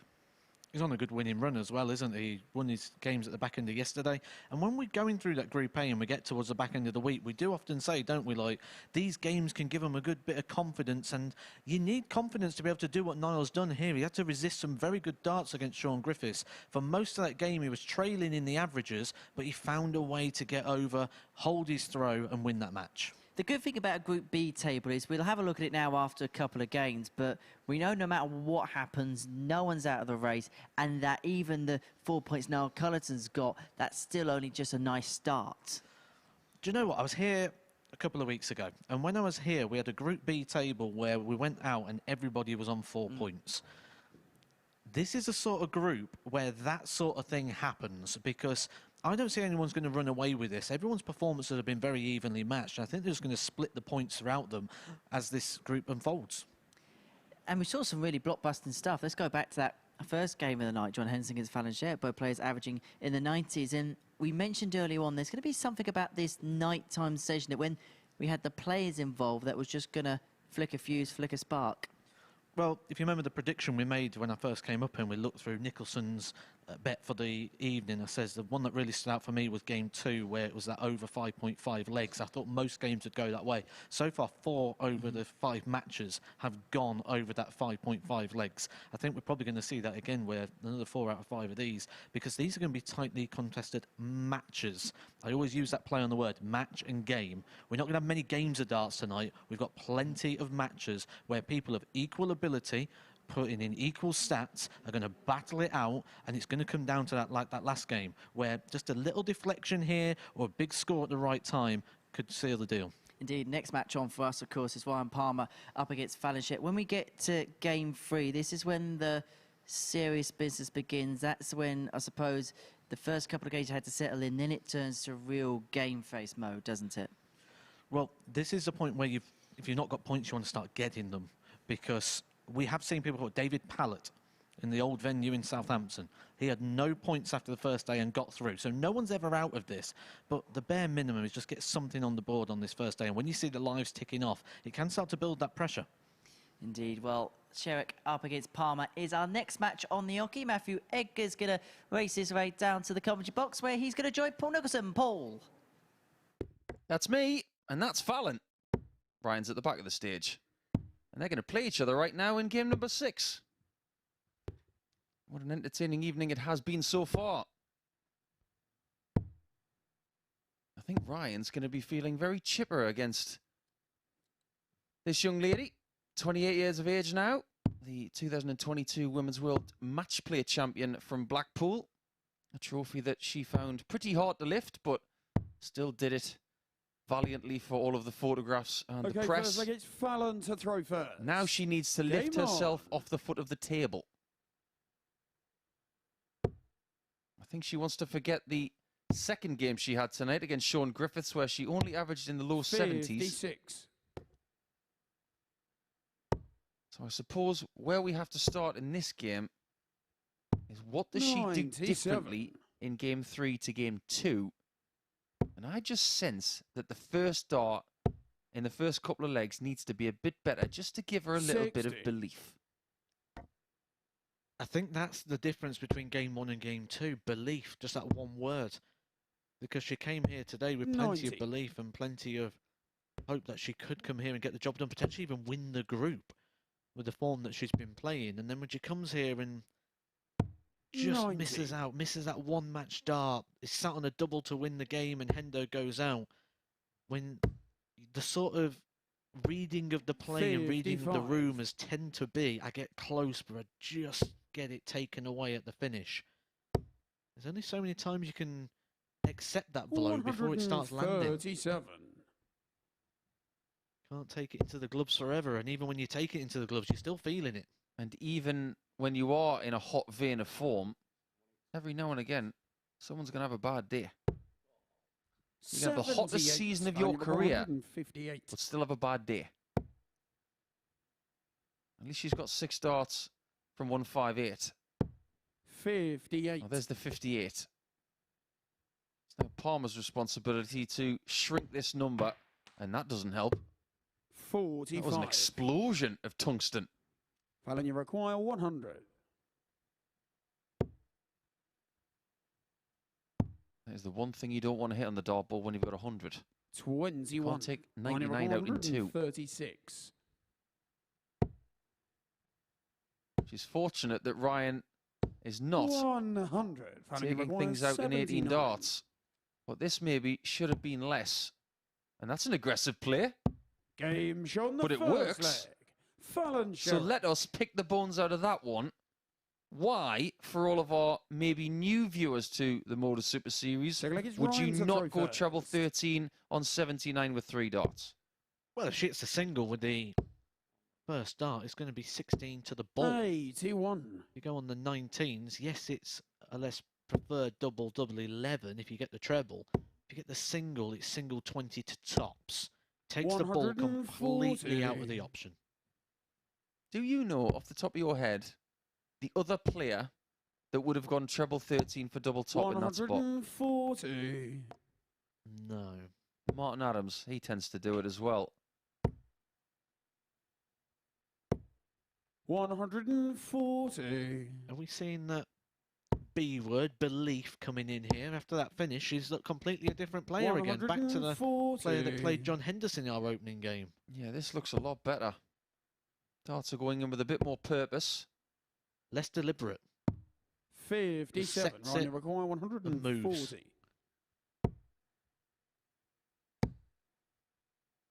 The purpose of this game is a bit like that 100. movie Frozen. You've got to let it go, let it go. But right now she's letting it flow. And just to clarify, 92. Ryan, we you have require now 40. referred Frozen and SpongeBob SquarePants Game in shot the commentary second tonight. leg. Ryan Palmer. How about 13 going on 30? Because that was a 13 darter. Oh, he's past 30. That didn't really work. Fallon to throw I first. apologise. Like 3. And that first dart has been better in this match. She's giving herself way more opportunities of getting things like that. 180. And that's her first maximum of the evening. As many movies with 180 in it? 40. There should be. We haven't had a darts movie. Maybe we should have one. 100. We've had documentaries, but are we going to get a darts movie? Maybe starring Ryan Reynolds? 128. I would love a nice darts movie. I'd like a role in it as well. Doing something. Don't know what, but doing something. Commentator? 100. That'll be an extra.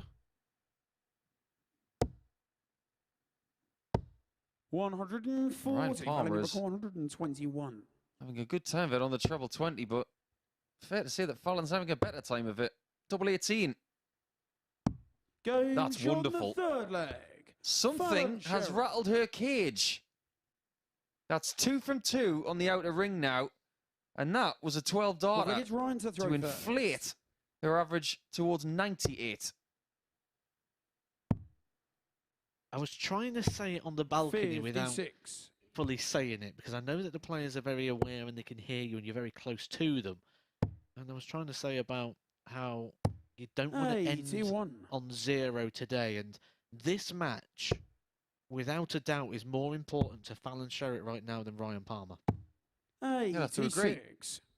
If we consider who they're playing in their final match, Ryan's got Shaun Griffiths in game 8. Fallon's got Niall Culleton.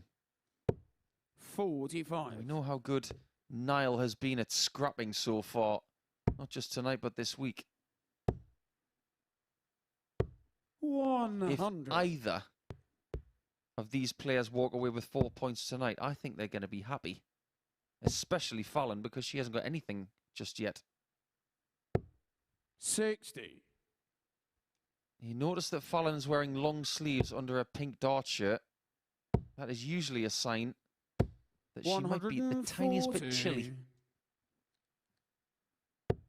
It's not as cold in Portsmouth today as it has been over the last week. The mean temperature today has been about 5 or 6 degrees. 119. Whereas earlier in the week, it was closer to 0. 40. That does have a bearing. Has a bearing on your preparation. You walk to this arena, your core temperature drops a little bit, your extremities really do 43. feel it. Running requires 79. Yeah, I remember watching a presentation before, and he's gone the same way. I suppose Fallon is back on a non-finish. Well, you can't finish on treble 13.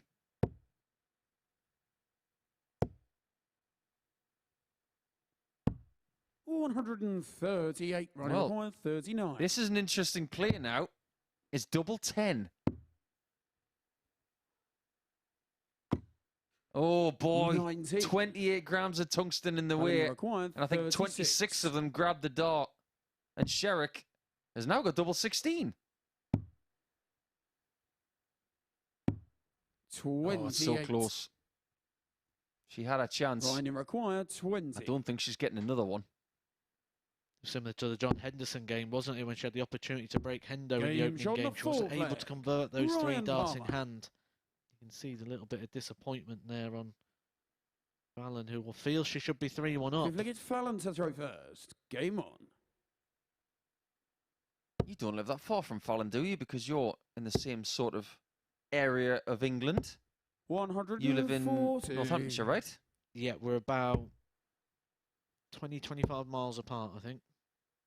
Are you fully aware of what 43. Fallon collects?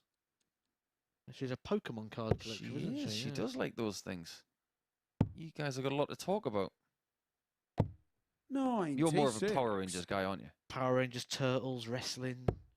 Doing like my vintage toys. 39. That's the problem with those really heavy darts and big flights. Every now and again, they're going to hit each other, and that happens. 95. Big lead. Palmer's had a dart on the floor, hence he hasn't even broken 400. But now he's broken 300. 170. Another one of those to leave double 18. 134. Chance at redemption after missing it in the previous leg quite wildly. I think the reaction there from Ryan Palmer after hitting the 180 as well is he knew that it wasn't too little. A 180 is never too little. Game shot on the It is fifth definitely leg. too late. Fallon Sherrock. Because Fallon has held her throw in 13 darts. Not only is she finding that level of performance that she Same found leg, it's against John Ryan to throw Henderson in the first. opening game, Game on. she's found a bit more on top of it as well. To see her averaging 93 is not an accident. 140. This is the kind of level that she can maintain for a very long period. How many legs was it she played Peter Wright in the quarterfinals of the Grand Slam? 96. 30 legs. And she was high 90s the whole time. Yeah, that was a special performance, that wasn't it? That was a really good. She had a really 98. good run that week, and it was that big of a run that people would then start to talk about, not only for the title, but then being able to win a tour card off the back of that one event via the 140. rankings, because the ranking money she was picking up was pushing her very, very close to the top 64. Previously in this match, when she's had 265, 38. she has gone south to the 19s to try and leave that finish. It's the same again. It might be the same result. And she knows a thing or two about 95. finishing a game of this sort of length with a 170 at the end. I refer to one of the greatest finishes 55. of the last 10 years, when 170. she hit the 170 against Gabrielle Clements. Is it going to happen again? She scared it. 90 left, yeah. Great leave. 34. Palmer now needs to hit this. 170. He might. Close and just past the wire. But Fallon has an opportunity for another 76. 13 Fallon dart leg, required and this time it's for the 36. match. Double 9. What a great Game shot performance on that the is. match. That is Fallon one of the best Sherrock. performances, average-wise, we've seen this week from anybody. And it gets her off the mark in the Group B table as well. Ryan Palmer playing mid-80s average stuff. And he really did worry Fallon in the middle portion of that game. But she put her foot down, especially with that 121 out on double 18. That's her first ton plus checkout of the evening. But that was a superb overall performance for Fallon, who gets herself onto 2 points with Palmer, with Hendo, and with Griffiths. Hendo and Cullerton are coming after the break. And one of those guys is going to get to 4.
Welcome back to the MODUS Super Series, where we said it was going to be a night for big performances, and that was a big one there from Fallon Sherrock as she gets the better of Ryan Palmer by 4 legs to 2 with a 94.39 average. 1 maximum apiece in that match and 4 out of 9 on the doubles, including that highlight 1-2-1 checkout for the Queen of the Pad to get her first win on the board.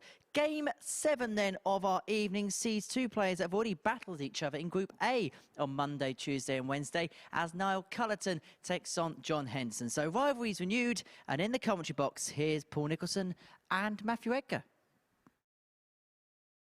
Thank you, Henry. That was a great performance from Fallon.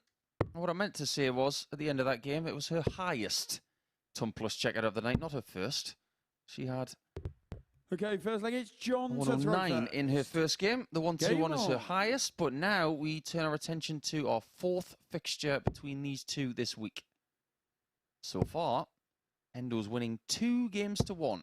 81. And he's beaten Cullerton the last 2 days.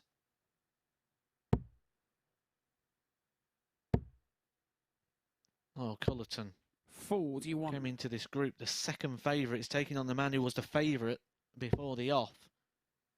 But I've been really impressed with Niall Culleton. He's been, like you mentioned, his 81. average has sort of played to his average of the week. So we can say he's consistent, which is what I've been asking for all the players. It's one of the things I've mentioned that some of the players have not had so far this week. 100. He's certainly found a very good level of consistency, which is making him competitive in all the games. But what I'm really impressed with is his sort of dogged steeliness. 58. He does look like someone who's got a bit of dogged steeliness. I mean, if you were to look at Niall Culleton from this kind of distance 48. and you wondered what he did for a living, you would pretty much say whatever he wants. I can make an assumption on this because I like playing the assumptions 59. game. And if I saw Niall Culleton, like I'm looking at him now, I think he chops wood. 41. So a lumberjack. I don't think he'd be far off, actually. He definitely has done a lot of strength work in his life. When you shake hands with someone like Niall, 98. you understand that they are built of very, very, very tough stuff. He's got the same sort of look as an Eddie Hall, or someone who does strongman. I mean, 124. if he was to lift something up, you'd probably be able to send it to the moon. Bullseye for Hendo. 99. Niall, we record Not this time. 131. Niall will surely be going 17s here. 2 double tops. Just too high. 111. Johnny required Earlier in the night, 25. Hendo had 25 and he went 1 double 12.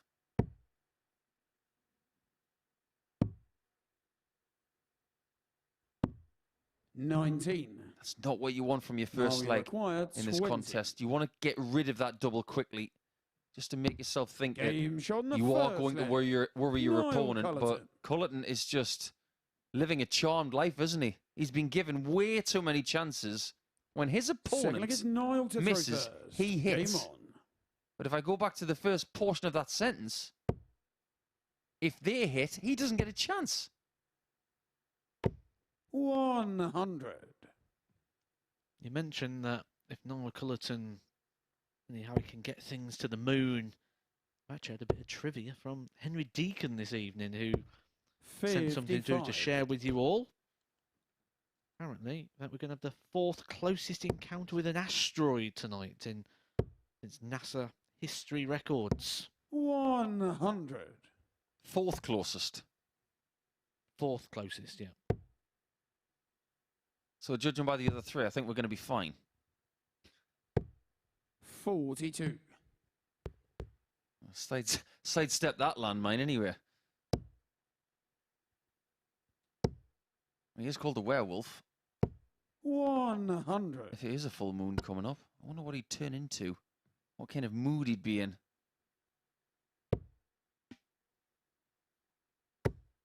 Endo knows a thing or two about late night darts. He's done 94. an incredible amount of exhibition work over the last 15 years. I'll tell you one thing from my experience though. When you do an 85. exhibition in Ireland, this is how it works, and I had to learn this the hard way. Promoter says to you, turn up at 7 o'clock. Yeah, no problem. What time do you want to start? 140. About 8 o'clock. No, we reckon 160. Wondering at 10 o'clock why there's nobody there. 10:30 rings true. People start trickling in. 96. And the next thing you know, 11 o'clock, 170. the place is jumping for the exhibition to start. Doesn't finish till about 3 o'clock in the morning. It's probably why Niall Culleton's really good at this time of night. Now you require 20. Because this is his time. Game And shot he the is 2-0 second up. leg. Niall Culleton. Not going Hendo's way so far after what was a very strong start in his first Felix game John of the to throw evening. first. Game on. I get the feeling that second game of his night against Ryan Palmer has just wounded him just a shade. 100. At no point have I thought, Matt, that Hendo is not going to qualify from this group, and I refuse to think that he won't. 100. I believe he will, but maybe it's not going to be plain sailing. I think we referenced that this morning, didn't we, when we looked at the price and said 100. he's going to go through, but I'm not sure if it's an 11-8 shot to win the entire group. Right now, you've got to say Niall Culleton is throwing the darts of someone who you would expect to go on to win the group. He's been the most consistent, the most solid, the best in the tight situations. Win this game, beat Fallon Sherrock. For me, Cullerton's safe on 8 points. I agree, especially when we look at everybody else. 100. We've only got 2 points on the board, and if Cullerton's to beat Hendo in this one, that will be 3 players with 2 points who's also played 3 matches. 60.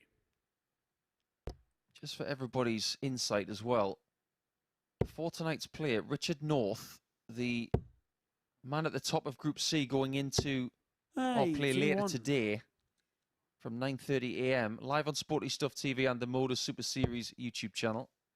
He was 9-2 to win this week. I guarantee you by the end of 60. today's session, John, he you won't require be. 120. He will be shorter than that.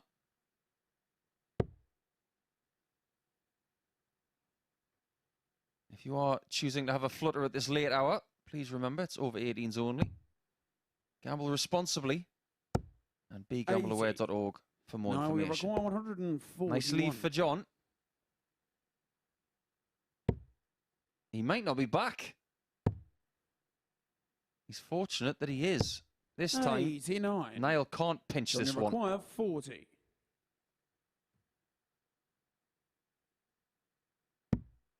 This is what has been practicing most of the night. It's been more effective, 20. but not on this occasion. Now you require 52. Seems a bit more of the same for Hendo. Hits the ground running and just weakens off throughout the night. 32. That's a John, let you off. require 20. Niall knows it, because that could have been that precious double break. Game shot in the third leg. Hendo does not let him John off. Henderson. So we're not going to see our first 4-0 from this fixture this week.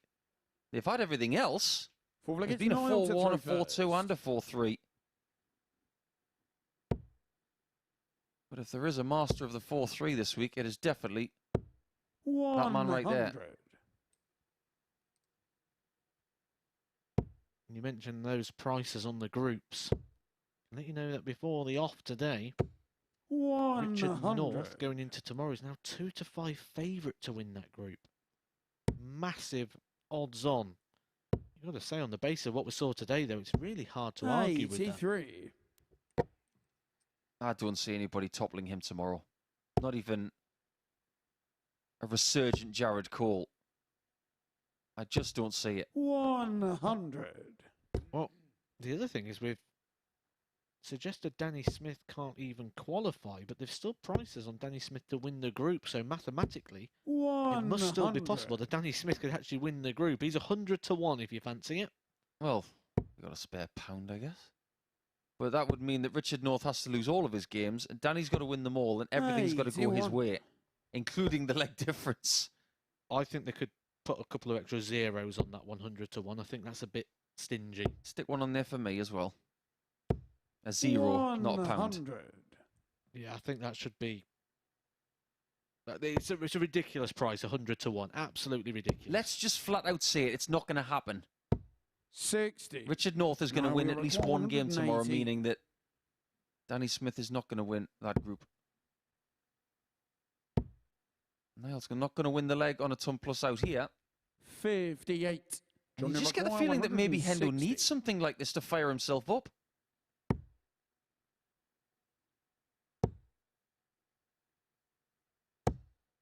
$38.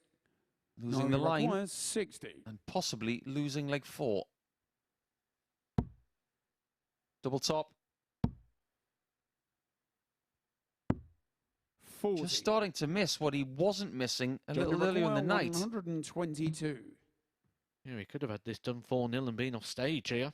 There are plenty of opportunities at the back end of this match here with Hendo. He's going to get more. 3 more darts at the 10s. And he feel he has to put this right, and here. 52. Now you require 20. If he's going to miss, it's just got to be outside, right there. That's Game why. on the Because he fourth can leg. caress his own Niall flight Culleton. and barrel and just sneak it in on the left-hand side. All is well if you're a fan of NC right now. Fifth leg, it's John to throw first. Game on. That's an abbreviation that's been used for other things as well. Niles Crane was called NC in an episode of Frasier by a famous basketball player. 100. And it is the acronym, of course, for North Carolina in the United States. Is it? Gonna be the acronym for 95. the winner of this match. At the moment, it's looking the most likely outcome. We've got that situation that we had this morning where the player who's 3-1 100. down only needs the 1 breaker throw. Do you want to know the reason why I brought up North Carolina? Is it because of that song? 100. No, that was all Carolina. John Henderson once played in the Darts World Cup in North Carolina, in Charlotte. Scotland. 125. Where else? Took a lot of pride in telling me about that trip once. In fact, 100. I do believe the WDF World Cup this year is in Denmark. Been all over the world in the last 30, 35 years. It's been in Malaysia, Australia, the Netherlands, North America 119. on more than one occasion.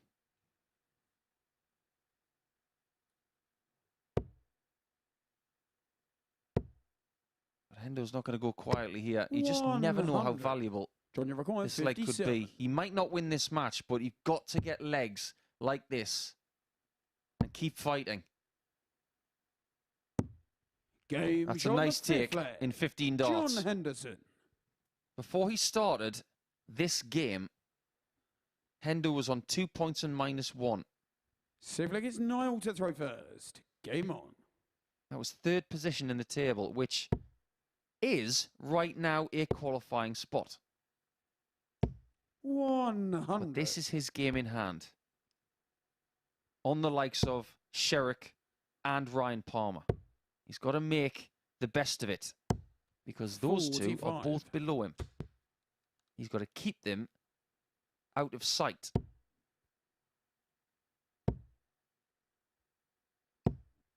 $100. Visits like 45 have got to be erased. And if they happen, your next visit has got to be just that little extra special like that. 140. That's what great players do. If they have a bad visit, they put it right next time. 85.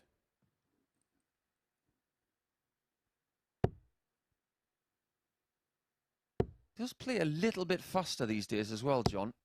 He used to have a little bit of a different 140. style, but he wanted to speed things up. He wanted his action to become a little less complicated. I think it suits him. 100. And what else suits him is 2 consecutive 140s to leave this score. He'd love another. Yeah, we said he needs to find a breaker throw if he's going to turn this one around, and the way to do that is with power scoring 100. like this. Now you require Will buy 160. you opportunities. I smell bad news. But that's the wrong double. 78. He has a Goldilocks moment John, you require to give John 76. one final chance to take us all the way. 68. Now we require 38. He's not too pleased. And Cullerton's going straight for this. What a lie. Game, Great shot. and a And a 4-2 victory Niall for the Culleton. Irishman. He evens the ledger for the week. 4 meetings and it's 2-2. They will have possibly their last meeting tomorrow. There is a possibility that they may meet on Saturday as well if they both qualify. Again, it's Cullerton not at his best, but getting the win. 83.88 and enough chances. He had 2 more chances at a double than his opponent in that one. And he was doing it without maximums as well. We'll take a short break, and when we come back, Shaun Griffiths. He will play 2 of the last 3 matches of the night, but he will play Ryan Palmer, who's playing his final game in Game 8 after this.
Welcome back to the MODUS Super Series. Game 8 of our evening series. Ryan Palmer take on Shaun Griffiths. Who's going to pick up the points? Let's find out. Paul Nicholson, Matthew Edgar.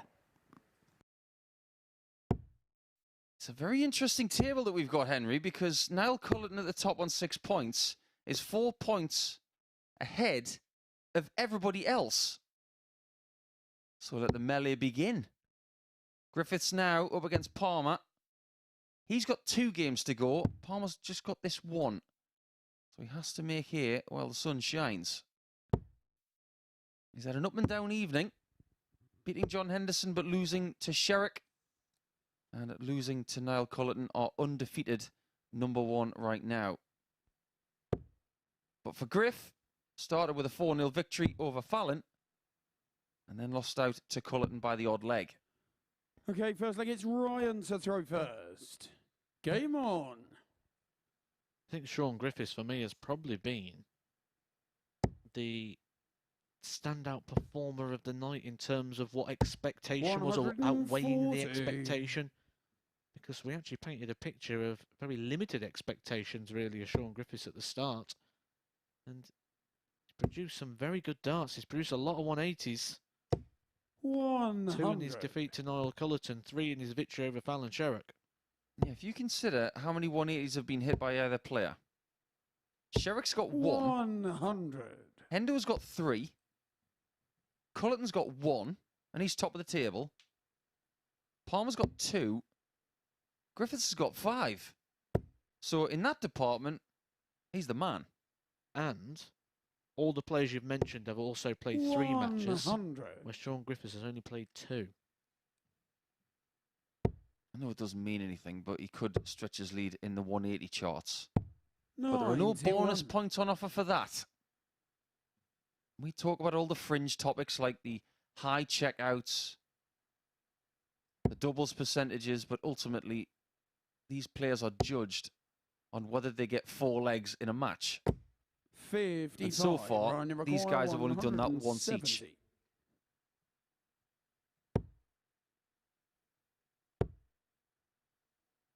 I think the second dart was as bad as the first one was good. If only dart 2 was dart 3. Would he have gone for it anyway? I think he would have.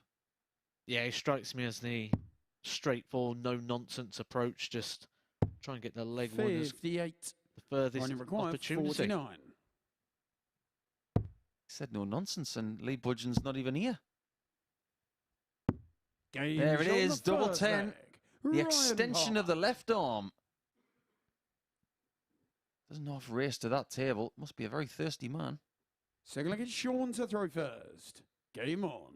Ryan Palmer's in a position here where he could end with victory and get himself onto 4 points, which would keep him very much in the running, and really reconfirm that point when I spoke to Henry upstairs and we 42. put the odds screen on, and I says that it was 7.5 to 1 in places, 8 to 1 in others on Ryan Palmer to win this group. I didn't think he was that far 100. detached from the standard as the bookies certainly suggested with those odds. Oh, I completely agree. When I first saw that this afternoon after the Group C action, I was flummoxed by it. I said, that's wrong. Because we know he's been playing some decent stuff of late. 100. It doesn't matter where it is. Whether it's here, ADC, Challenge Tour. If you're playing a good standard and you're winning a 97. lot of matches, that confidence will be brought to this hockey, no matter who he plays against. And he has been a thorn in the side of his opponents tonight. He's played some decent stuff. I know his averages haven't been that high, but he's been very 100. competitive. And there is another level to find.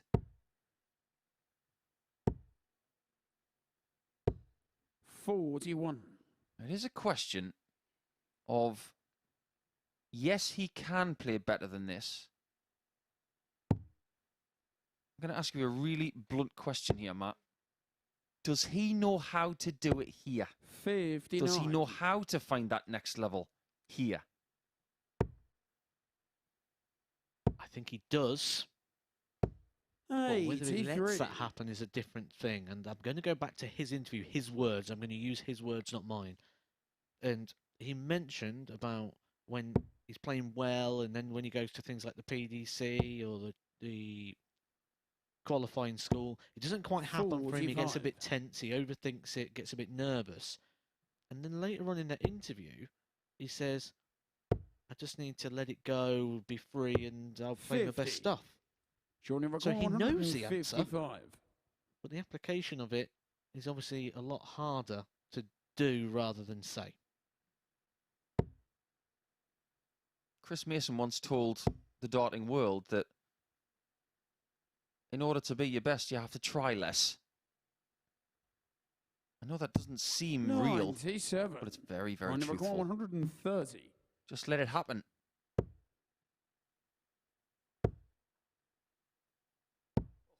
$26. And Shaun, Shaun you will be require very, very happy 58. with that. He was in that yellow exclusion zone very quickly. as soon as that 130 attempt was gone. Now, was he going for the treble 18 Game there? shot the It doesn't second really leg. matter anymore, but that Shaun first start was a Griffiths. real mystery to me. Anybody who goes for the treble 18 on a 58 Looks like it's Ryan checkout to throw first. Game needs on. to check themselves. The only person who this week I would accuse of doing it on purpose and it being the right player is Reece Colley, 59. because he has owned double two. If you've not been tuning in over the last 4 mornings, I can't remember the last time I saw somebody hit double two with such prowess. 100. We're seeing a nice group of ages as well this week. A few people in their 24. mid-30s, some people in their mid-20s with Josh McCarthy and Reece Colley. A few older folk as well. This is what's great about darts. It's not about gender. It's not about age. 140. It's about ability. It's about what you can do. An incredibly inclusive sport. I'll just go back to that statement I made earlier. 140. We've got the Irish captain. We've got the ADC high ranker in Ryan Palmer. We've got John Henderson just come off the Pro Tour. We've got Fallon Sherrock, who's one of the top players in the women's game and the current Women's World 45. Match Play champion. Worlds collide. Come on, Matt. Who do you want to see from the ladies' game? And I'll give you until Fallon plays next. 140. Who from the ladies' game do you want to see here this year? You don't need to give me that long. I can give you the answer straight away. It's Bo Greaves.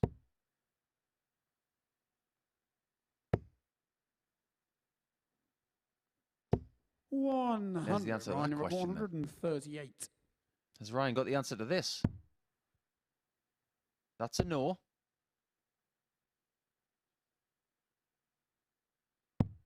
That's not a bad setup. 116. Griffiths tonight has got himself a 101 in his previous match. This isn't that different. Double top. 96. Just falls short. Ryan, And I you wonder require if Ryan's going to go 58. for treble 18. I bet he doesn't. Oh, what is it about that single 18? And what is it about the single 14? He's not even going to get a shot at a double. And inside, he's going to be flaming. 18. And this Then is you Ryan's require throw. 20. So potentially not only has he thrown away this leg, he might have just handed over the advantage of throw to Shaun Griffiths. 2 5s.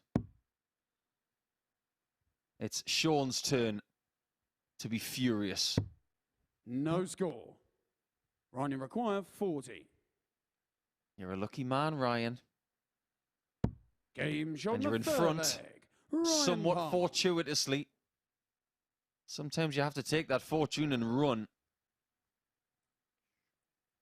Fourth leg, it's Shaun to throw first. Game on. You don't get much time to think about these things when they're gone. You have to press that invisible reset button when a leg is over and you have to start again. When we spoke 23.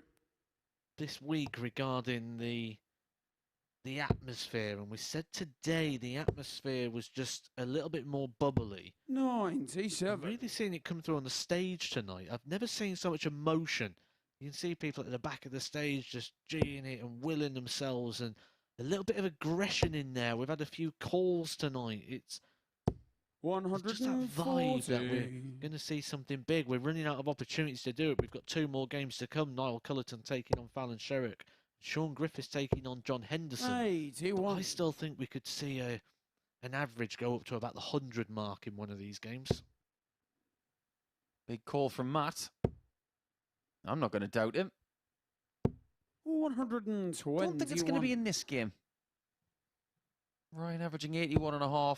Shaun just falling off a ledge a little bit here with a 79. 40. But there's that dart again. I think that's happened 4 times tonight, where he hits his own flight and it cascades to the floor, resulting in no points. 100. I don't know how that goes in the 60. I'd like to see that in slow motion. Might have to call Richard Feynman to figure out how that landed in the treble 20. 100, Shaun Griffiths, 117. Sheer power this guy has got in that arm. And he Game whacks his number way 4 play. into a tied game at 2-2. Griffiths. The force that he delivers that dart with Fifth leg, it's Ryan to is throw concussive. first. We've had quite a few ton-plus checkouts as well tonight. This is game number 8, and I make that our 7th ton-plus checkout, so near enough 1 per match on average. Yeah, that's not bad at all. 40. Biggest of the night so far. Fallon Sherrock's 1-2-1. I think that's the biggest in terms of the numbers. 121. You'd probably say in terms of importance, it was the 112 from John Henderson against Fallon when Fallon set up the finish and John Henderson managed to break the throw. Yeah, I would completely agree with that, actually. 41. He doesn't hit that, and it's a very different match. And it could well be a very different table. If John didn't hit that 112, he could well be sitting in this table at the bottom on 0 points. But that is another one of those ifs, isn't it, Matt? How many times have we said if this week? I wish 45. I had a little bonus pay packet at the end of this, that every time we said if, I'd get an extra £1. You could have one of those late night Horlicks games. Every time we say the word if, you've got to have a little sip. That's a nice dart. That's the kind of dart he can attack. 99. Ryan to record 126. Now, do you go 19s here, even though your opponent's not on a finish? I don't know about that. Earlier in the week, we saw 1-2-6 98. another way because the opponent was not on the finish. And it was 60, treble 10, double 18. I do believe that was John Henderson who hit that. But Ryan has chosen to leave double 14. 28. It's a nice height for a lefty of his height. 14. And you don't want to be stuck on double 7.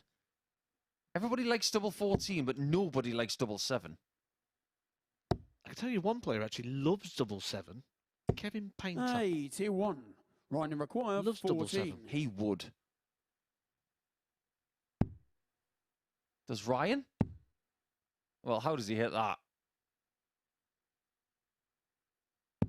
No score. There's no magic word in the dictionary That would have got past 56 grams of tungsten right there.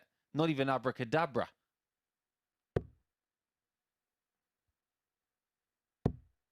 Uh-oh. This is trouble. Oh, Game that shot is the fifth larceny leg. Shaun Griffiths. of the highest order. And look at Ryan Palmer. The choice he made to leave double 14 instead of double... Well, another double on the board. Game on. Oh, boy, that has got to hurt. And it's another ton plus out. He got away with it in the last one, didn't he? The last leg, if you remember, when he 100. held the throw, he made a mess of it, missed lots of opportunities, missed the 2 darts at the single. Shaun Griffiths missed 3 darts to convert. 60. This time, he does not get away with it. That is the equivalent of going on holiday and realizing, oh, now I can relax for a few days. And then all of a sudden, you feel this little smattering of something that's 100. buzzing. And the wasp just says, ooh, you look pretty tasty. Buzz. And you get this big sting. That is exactly how Ryan Palmer 100. felt right there. As if somebody had stung him. And we talk about the ton plus finishes we've seen tonight. And we mentioned that by numbers, the Fallon Sherrock 121 was the biggest. I will now put that 110 alongside the 112 of John Henderson for the level of importance, because that, for Shaun Griffiths, could be the big checkout that sets him on his way 60. to 4 points, keeps Ryan Palmer on 2, and gives Shaun Griffiths that game in hand to potentially get to 6, which if he does get that against Henderson, will give him a 4-point buffer against them 2 challengers. Pretty much put him 60. through. I'm not just saying this because we are commentating on Group B right now, but I love Group B more than any other group.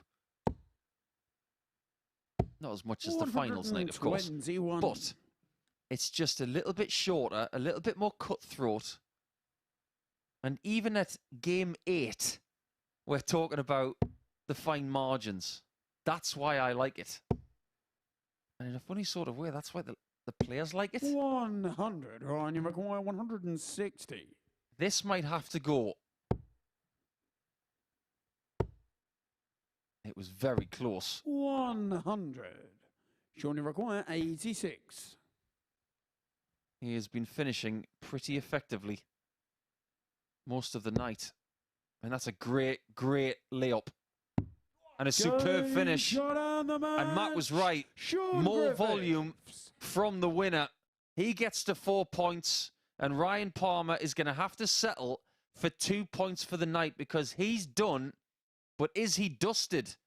79.35 was his average. But the 7 misses at double, well, a lot of them were missed in one leg, which was key. That leg before that last one was such a gift to Shaun Griffiths, who took it out with a wonderful 110 finish. Shaun has got one left. So has Niall Culleton and Fallon Sherrock, and they're coming up next.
This is the MODUS Super Series.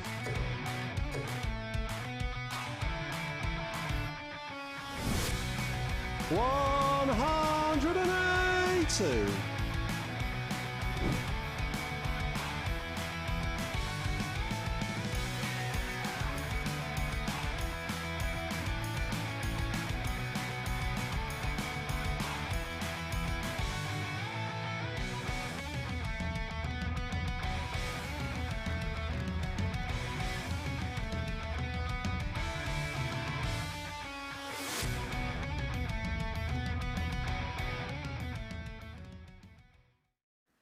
Welcome back to the MODUS Super Series. Game 9 sees Niall Culleton take on Fallon Sherrock. It's going to be watched by Paul Nicholson and Matthew Edgar. Thanks, Henry. Final game of, should I say, this morning for the 35-year-old from Ireland up against the Queen of the Palace.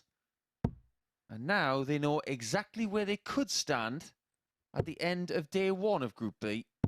For Fallon, it was an excellent third game of the night. First leg, it's Niall to throw first.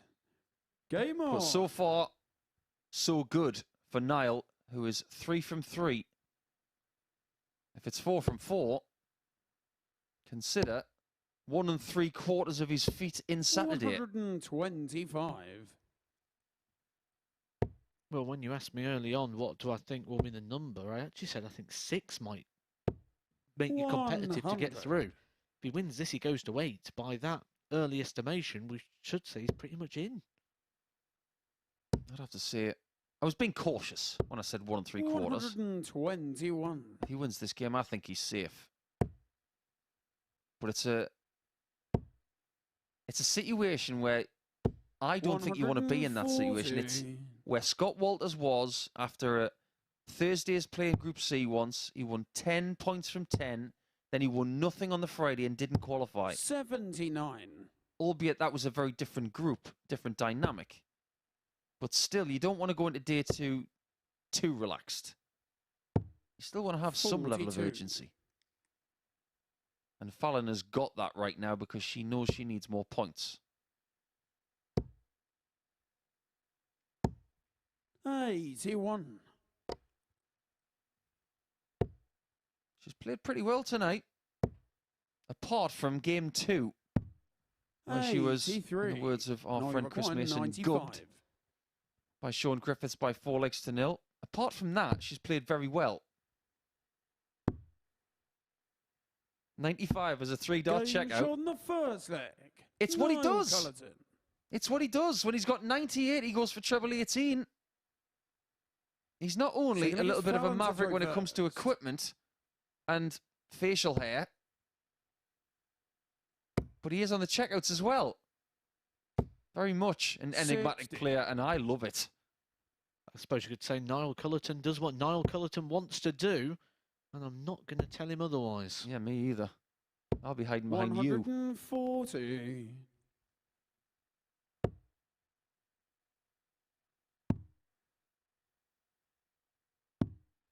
$42.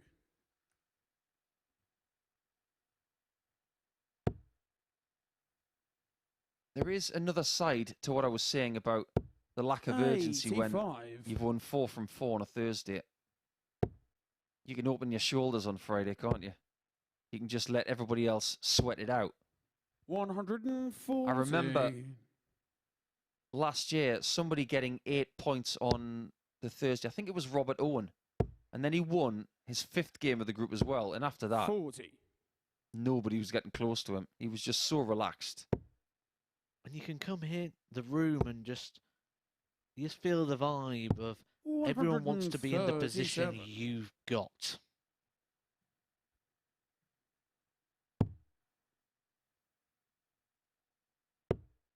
We started the week with 6 61. players in Group A. 122. And those 6 players could all qualify for the finals. I hasten to say that maybe not all of them are going to make 50. it, because I think Danny Smith is out. Do you know the best way I can refer that when you go into the practice room and you're top of the table and everyone wants to be in the 79. position Fallon you're in? requires 72. When you see someone with a flashy car, you don't ever look at them and go, oh, I want to be you because you've got a flashy car. You go, I want your car.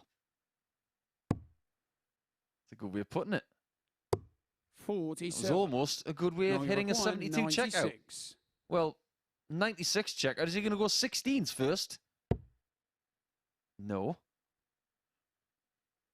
Take your pick here. And that was a bit erratic for Niall. Yes. 40. Now, Sherrock, Fallon, you required Is 25. someone- who has many different game plans on 25. 70. That one doesn't work. I have in Now the you past seen her require go for 17 and double 56. four. Cullerton for tops. And this time he doesn't 46. clean up. Fallon, you require 8.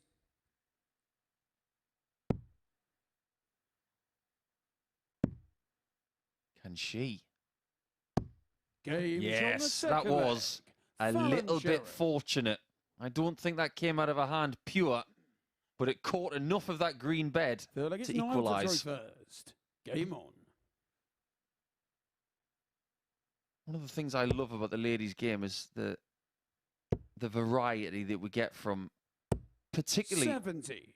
Ashton, Sherrock, Suzuki, and a lot of the new crop of players coming through. The new hairstyles, the new dart shirts, the colours. 140. It's a nice injection to the 21st century game of darts. And I watch Suzuki very, very closely. Some of the hairstyles she comes up with, they're positively 60. Star Wars-esque. Individuality is the word that we're looking for there. And I go to wrestling because it's where I base a lot of 100. my sort of ideas or backgrounds, or either through the training that I have done or the things that I see. And quite often, it's that pernickety. If you're on 100. a show with somebody who's got blonde hair, you can't have blonde hair because they've got blonde hair. And that's their individual look. And we saw a little bit of that in darts. If you remember in the old days, you could have the 97. same coloured shirt as your opponent. Where that sort of changed now because of obviously the individuality and the relatability of colours that people have, such as you say yellow and you think of Dave Chisnell 60. straight away. But Fallon, you require there might be someone else who 164. brands themselves on that yellow colour, so it just doesn't restrict that. But I get what you mean. Even when you say like hairstyles and things, it makes such a 78. difference. And in other productions and sports entertainment, which you've got to think in terms of the journey, darts is an infant compared to something such as the wrestling. There's a lot that can be 57. learnt from their And journey. you require 86. That's not the first treble four she's hit tonight. Correct. At least 74. And we're seeing darts going low all of a sudden for Fallon. No, you require 154. Particularly on high portions of the board. Is that the sign of a slightly tired arm? Oh, it's tops on a 154. Game shot. Where the did that third come leg. from? Niall Culleton. He was never in that leg. Not his best finish Well, of the then week it's either. He's got a Fallon's to throw 157 in the bank. Game. But that was somewhat bruising for Sherrock's chances of walking away tonight with 4 points. Did you see the smile on the face? That was a masked smile, wasn't it? Where you see a smile on the outside, but on the inside, it's, why does this keep happening to me? Yeah, that's the equivalent, right? 80. When someone hits a shot like that, you order a bowl of bouillabaisse and somebody orders a bowl of sick. 140. And that's what you get. That's how you feel. You feel positively sick. So we've had the bowl of soup of doubt that we've had a player 100. swimming in, and now we've had a bowl of sick. I'm not sure I really want Paul Nicholson to be doing the cooking on Saturday. 86. I might have changed my mind.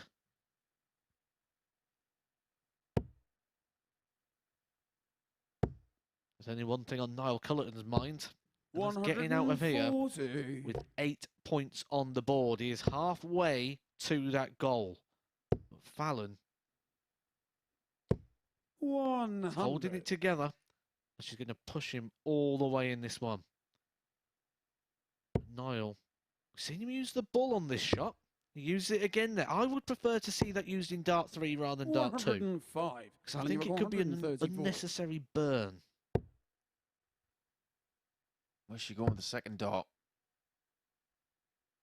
94. Trying to respond in kind there. Now you require 76. But it's 76 for a 3-1 lead. So effective at the end of legs. Game shot on the fourth And he is leg. punishing the Niall finishing. Culleton. He's making it look simple. 60% so far, 3 hits from 5. Fifth leg is Niall to And he's throw leaving first. Fallon look cold at the edge of the stage. Game on. I promise you, Matt, you will get better on Saturday than what I've described. A doubtful soup and a bowl 100. of sick.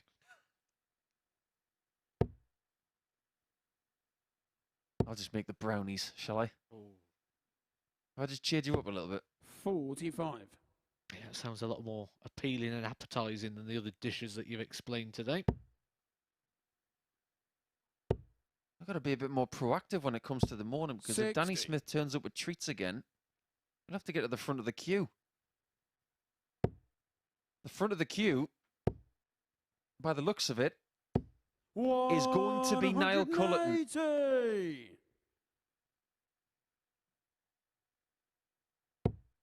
That's a second maximum of the night for Fallon. Well timed as well. She was out of the leg until then. 26. But just imagine if she can get out of this with a win and inflict that first defeat on the Irish captain. 93. She's grafting. And like we said, every leg counts. Her current leg difference is -3. 140. If she was to lose this game 4-2 or worse, she could finish on the bottom of the table tonight. 137. Because Ryan Palmer's finished on -4.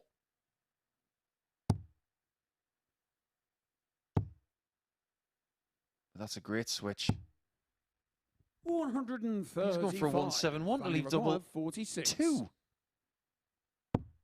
Double 18.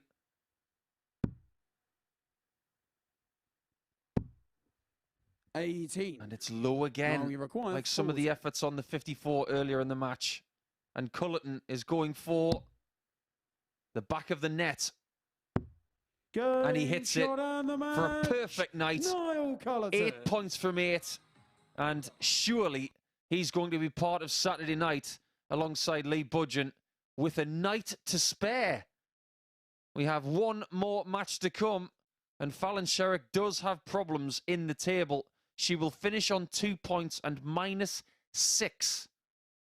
83.37 is her second worst average of the night, but she was made to rue some of the chances, some of the 7 darts that she missed at the outer ring. As for Culleton, that's the best display he's had tonight, average-wise, and well done to him on the outer ring as well. One more game to go, and it is Shaun Griffiths up against John Henderson after this.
Welcome back to the MODUS Super Series. The final game of tonight sees Shaun Griffiths take on John Henderson. That's going to be watched by Paul Nicholson and Matthew Edgar.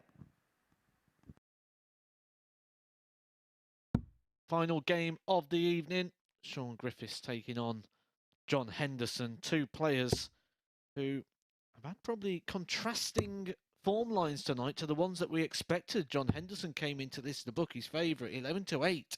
That is very, very skinny odds, and he's only been able to convert from his 3 matches 2 points so far. He is, however, third in the table on those leg differences. Shaun Griffiths, someone we didn't expect as much from coming into the start of today. He had some sporadic form throughout 2022 where we only really found a high of 85. He has performed well above that. And for me, coming into this game, wouldn't be surprised to see what the bookies were calling an upset here and a Shaun Griffiths win. He's had a very good evening, hasn't he? Shaun to throw first. Game on. Last game of this session for Owen Binks to call, and Shaun has the darts. With a chance to get 6 points from his evening's play. And if he does that, it would mean that the bottom 3 of this group will be Henderson, Palmer and Sherrock, all on 2 points. Now, if we think about what Shaun wants, he obviously wants to be within 2 points of Niall Culleton at the top. Henderson would much rather be on 4 points than 2 points going into tomorrow. But I will say one thing. No matter what happens with John here, he's going to be involved in some scraps tomorrow, whether he's on 2 points or 4 points. I think the other thing is if Shaun Griffiths is to go on to win this match, it's safe to say that that prediction of 6 points being enough to qualify or be joint in that third position is probably going to be about right. Yeah, I don't think that there's going to be multiple players on 6 points who are going to qualify, because there is a likelihood of 2 players getting into the distance. 78. I've seen plenty of players over the last couple of years in the MODUS Super Series where they have scrapped for 5 straight days, and then all of a sudden something clicks on a Saturday night. That is what John is hoping for. But Saturday night seems a long way away when it's 1:05 on a Friday morning and you're still scrapping to get to the top 3 in Group B. I think he just did what you was alluding to there. That last dart, single 12, was at treble 12 to try and leave the double 12. I think he might be becoming aware of what you were saying about trying to deliberately leave double 12.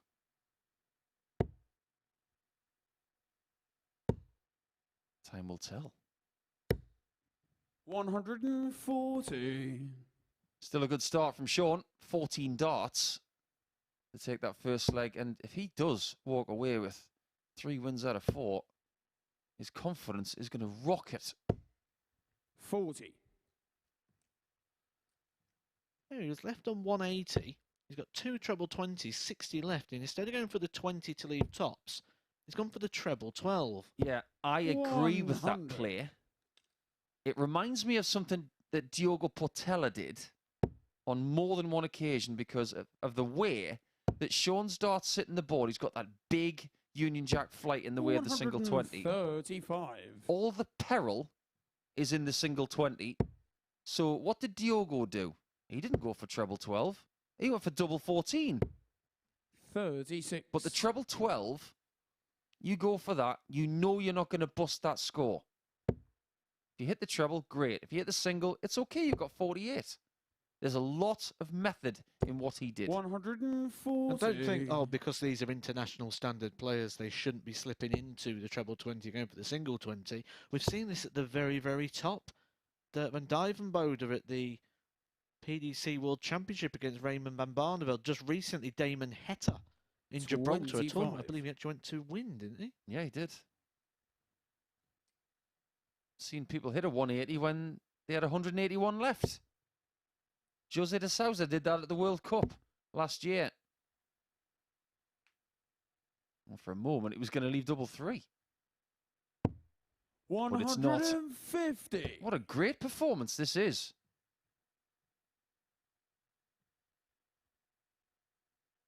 He's hitting Hendo hard in the early hours of Friday. 100. Shortly required 36. This is damaging to Hendo's challenge.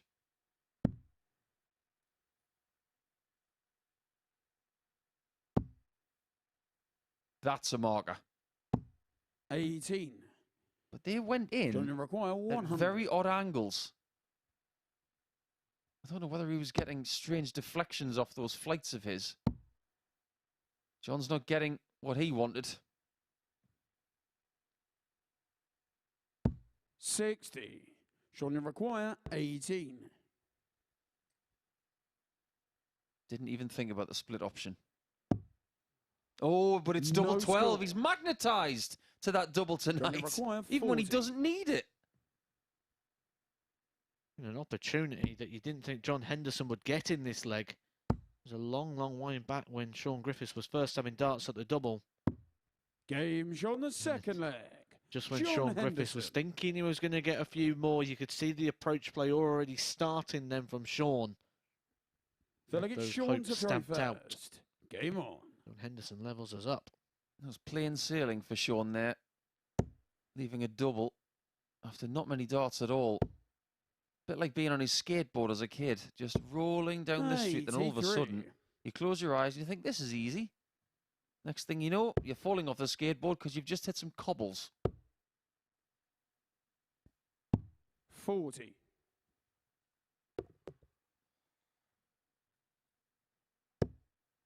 You a skateboarder as a kid? I had a skateboard. That means no. 59. I don't think John was. Have you ever seen the video trailer that they did for John when he made that 78. walkout in Aberdeen? They made a little montage of his life before he walked out as a contender at the Premier League, where he played Michael van Gerwen in Aberdeen.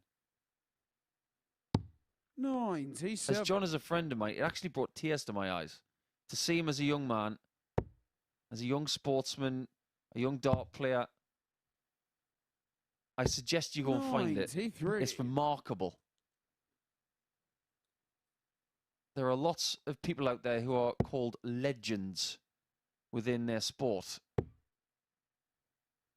I know John's very humble. He wouldn't call himself a legend, 43. but he is a cult hero. And that's why we want to see him on Saturday night. We want people to be here to see Hendo in action. 85. We're supposed to sit on the fence. But we want Hendo through, don't we? I mean, to be fair, I've sat on the fence this week more than any other because the competition has been fierce. And it's been so evenly matched throughout the way. 59. Well, here's the thing. We can't help him. He can only help himself. That stage is a lonely place. Only you can affect the result. He's a bit mystified as to why he's not hitting what he's going for. 59. Shortly require 160. This one is turning into a scrappy affair. 96. Wouldn't be the first time we've had a Shortly scrappy require affair in game 10 146. of the Thursday night and Friday morning action. Very difficult to play at this hour after a long, long week for John Henderson, but we can go further. Shortly It's a requires long 3 weeks 64. for him. Q School, Challenge Tour, playing here all week. Shaun will be the fresher of the two. Of that, there is no doubt. 48. But he may be 2-1 down in a Shortly second. require 40.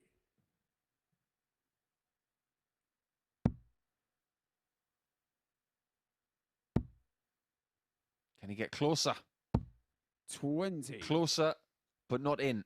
Shortly requires 16. He had plenty of opportunities to get the second leg on the board in the last one.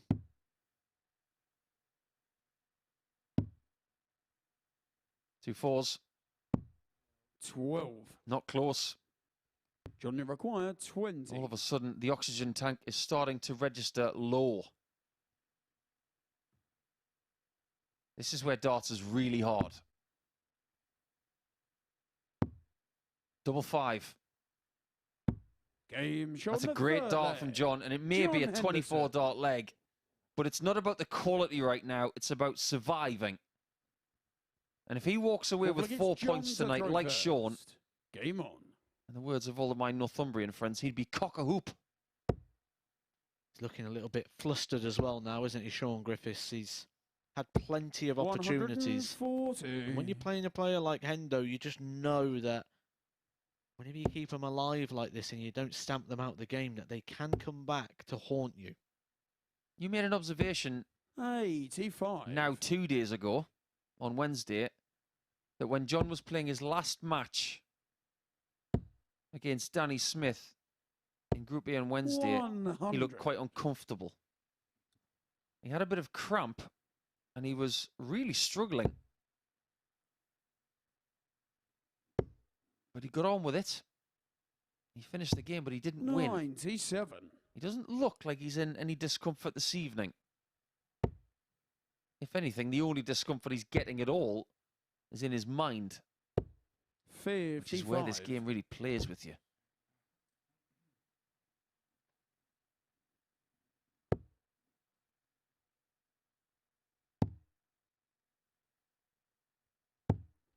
If you spot the pattern around Shaun's darts now, it's that darts 1 and 2 are genuinely low, which means he's tiring.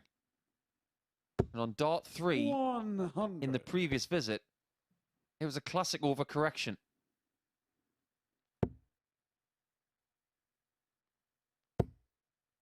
That's better. Much better. Real concentration around that treble 20 bed. And he needed that second 60.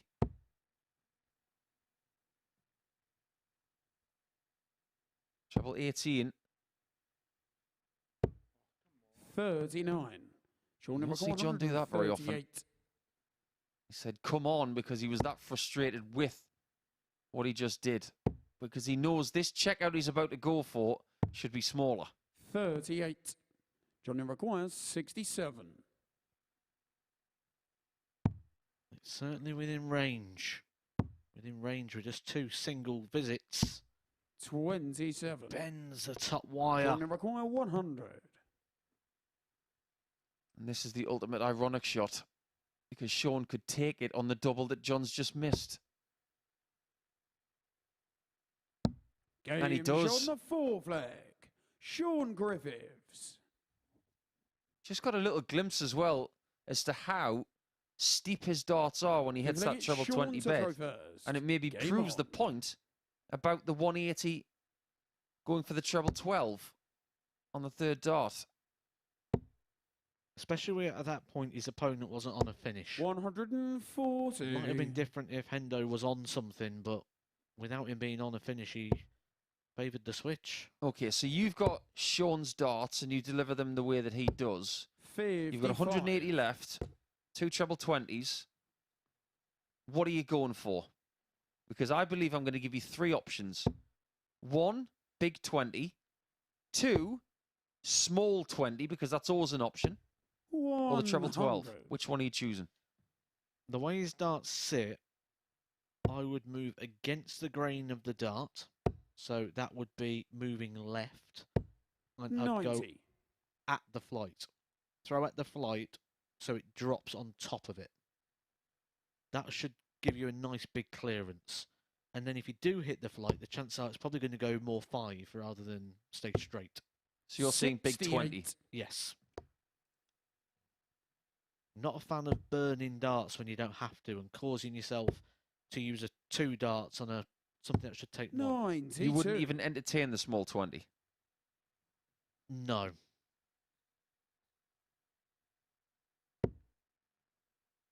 Just in case you get a flyer and you hit a 180.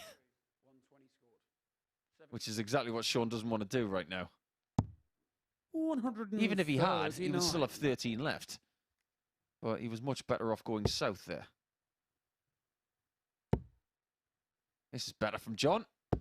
140. Shaun require 54. What John does not need is a game that he loses that he could have easily won. But that's another missed single from Shaun. It's a little bit lazy. Game Shaun, the 5th leg. But the reparation is Shaun really good. Griffiths. Second time he's done that tonight. And John is backed into a corner.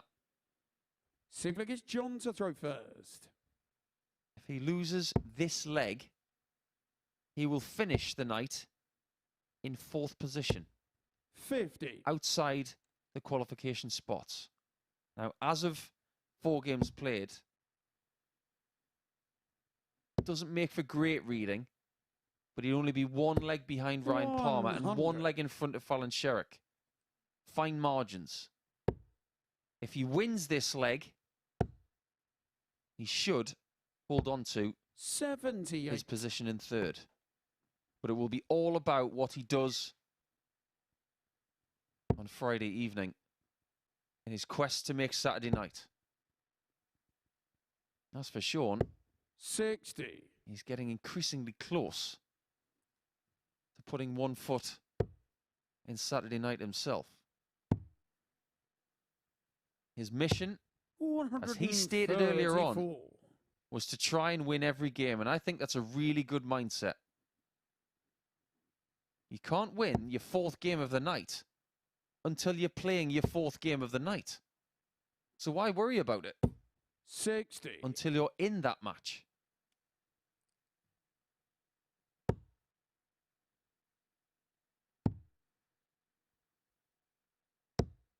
$94. He's done well there. Good leave in the end.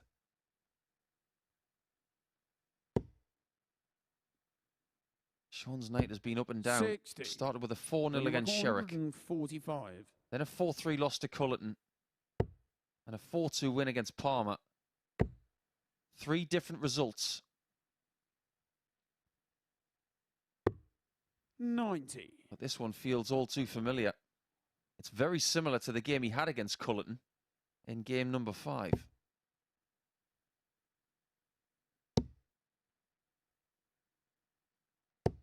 He remained very aggressive with the last dart. A lot of players these days would have gone for the bullseye in the last dart to try and take the bullseye out of the equation.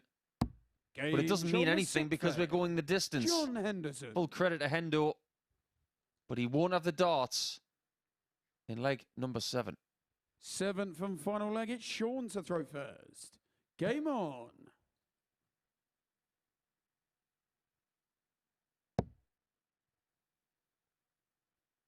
Who's your favourite right now? 60. It's very hard to pick one. Even though there's 6 in the averages, they are meaningless at this point. 100. Winning legs like this is where you find out where your game is at.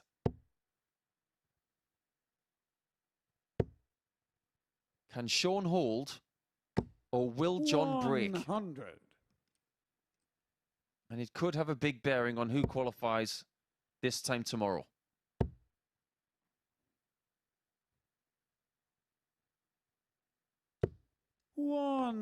It's steady, and this is what experienced players do. They ton you down and force you to find troubles. 45. Advantage Henderson.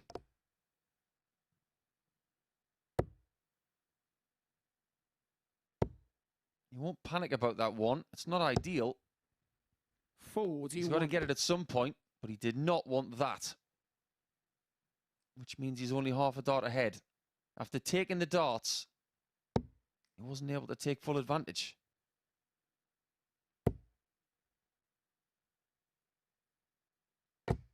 $100. Gave that every chance of being a 2-treble visit. It doesn't nestle the way you want it.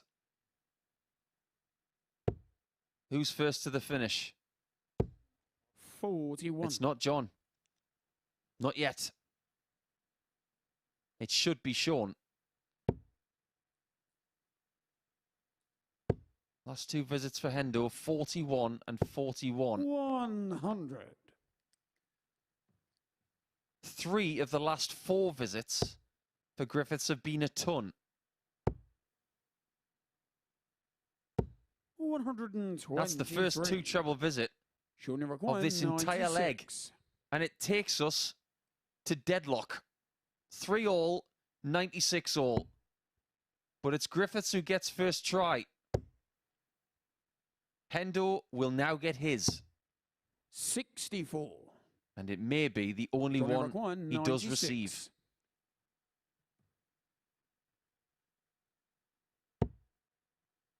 Where does he go? He went for the double. 40. And I think it was the right choice. 32.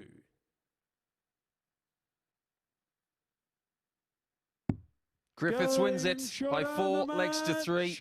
Shaun And he leaves Griffiths. Hendo scratching his head after a very frustrating evening. After winning against Sherrock in the first game of the night, he loses 3 straight in what has been a bruising Group B encounter all the way through. But Griffiths will have 6 points going into Friday night's action. A somewhat over par performance for him by the pundits, because we all thought that maybe he would be the one at the bottom throughout the course of the group. Not to be the case. He's got a very good chance of qualifying now, as he is now 4 points ahead of the bottom 3. 82.72 his average there. The highest check out of 100. That was done in 2 darts as well. Hendo maybe feeling a bit tired at this stage, but he's got 1 day left to try and get into Saturday night. Matt has made his way up to the balcony. He's joined Henry Deacon to chew the fat for what has happened in Group B this evening. Over to you guys.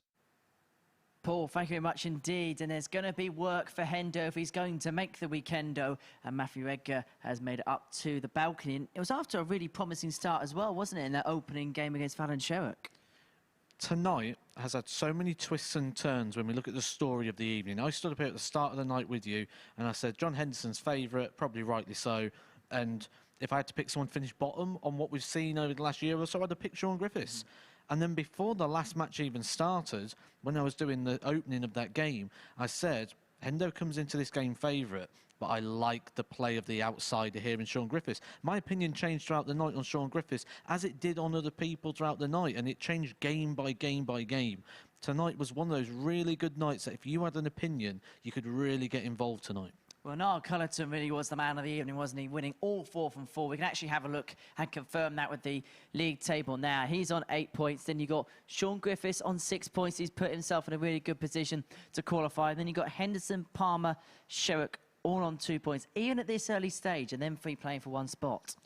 Well, I did say this morning, I said this evening, that I expect a situation where we get 2 players run away with it and then 3 players will play for 1 spot. The only thing is, I didn't expect 3 of those players to include John Henderson and Fallon Sherrock. They was the 2 that I thought would be in the top 2 positions, with the other 3 players battling it out. So again, it just shows what a roller coaster of an evening this has been, with so many twists and turns. If we get another night like this tomorrow, it's going to be an exciting finish. And just quickly, our table topper, the man undefeated, Niall Culleton. He came here, didn't he, just before Christmas. And he mentioned that he hadn't practiced a lot at that point, and his darts was nowhere near the standard we expect to see.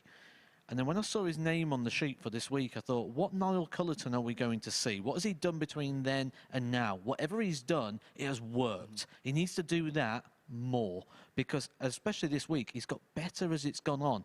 And I said in commentary that 6 points might be enough to get you through this group. He's now on 8. So if we're saying 6 is potentially enough, Niall Culleton is pretty much through to join Lee Budgeon, and he's got a big opportunity here to pick up the big novelty check. Have you enjoyed today's double session? It's been brilliant. And I said, normally on a Thursday, there's a little bit of tiredness, a bit of fatigue, because we've got to do both sides. We're doing in the morning, we're doing in the evening. Tonight, everywhere I've gone, there's been a buzz of energy, and it's really come through in the darts as well. It's been a real enjoyable session. Shall we do it all again tomorrow, then? Well, we're going to, and we're going to be doing that with that Group C with Richard North, looking to see if he can book his place through, like Niall Culleton, undefeated. set up nicely by Prime Time himself. And we are going to be back at around about breakfast time, 9:30. So why don't you order your brunch in and enjoy a day at the darts. It's decision day tomorrow, but it is Cullerton who is top of the pile in Group B. We'll see you tomorrow morning. Bye-bye for now.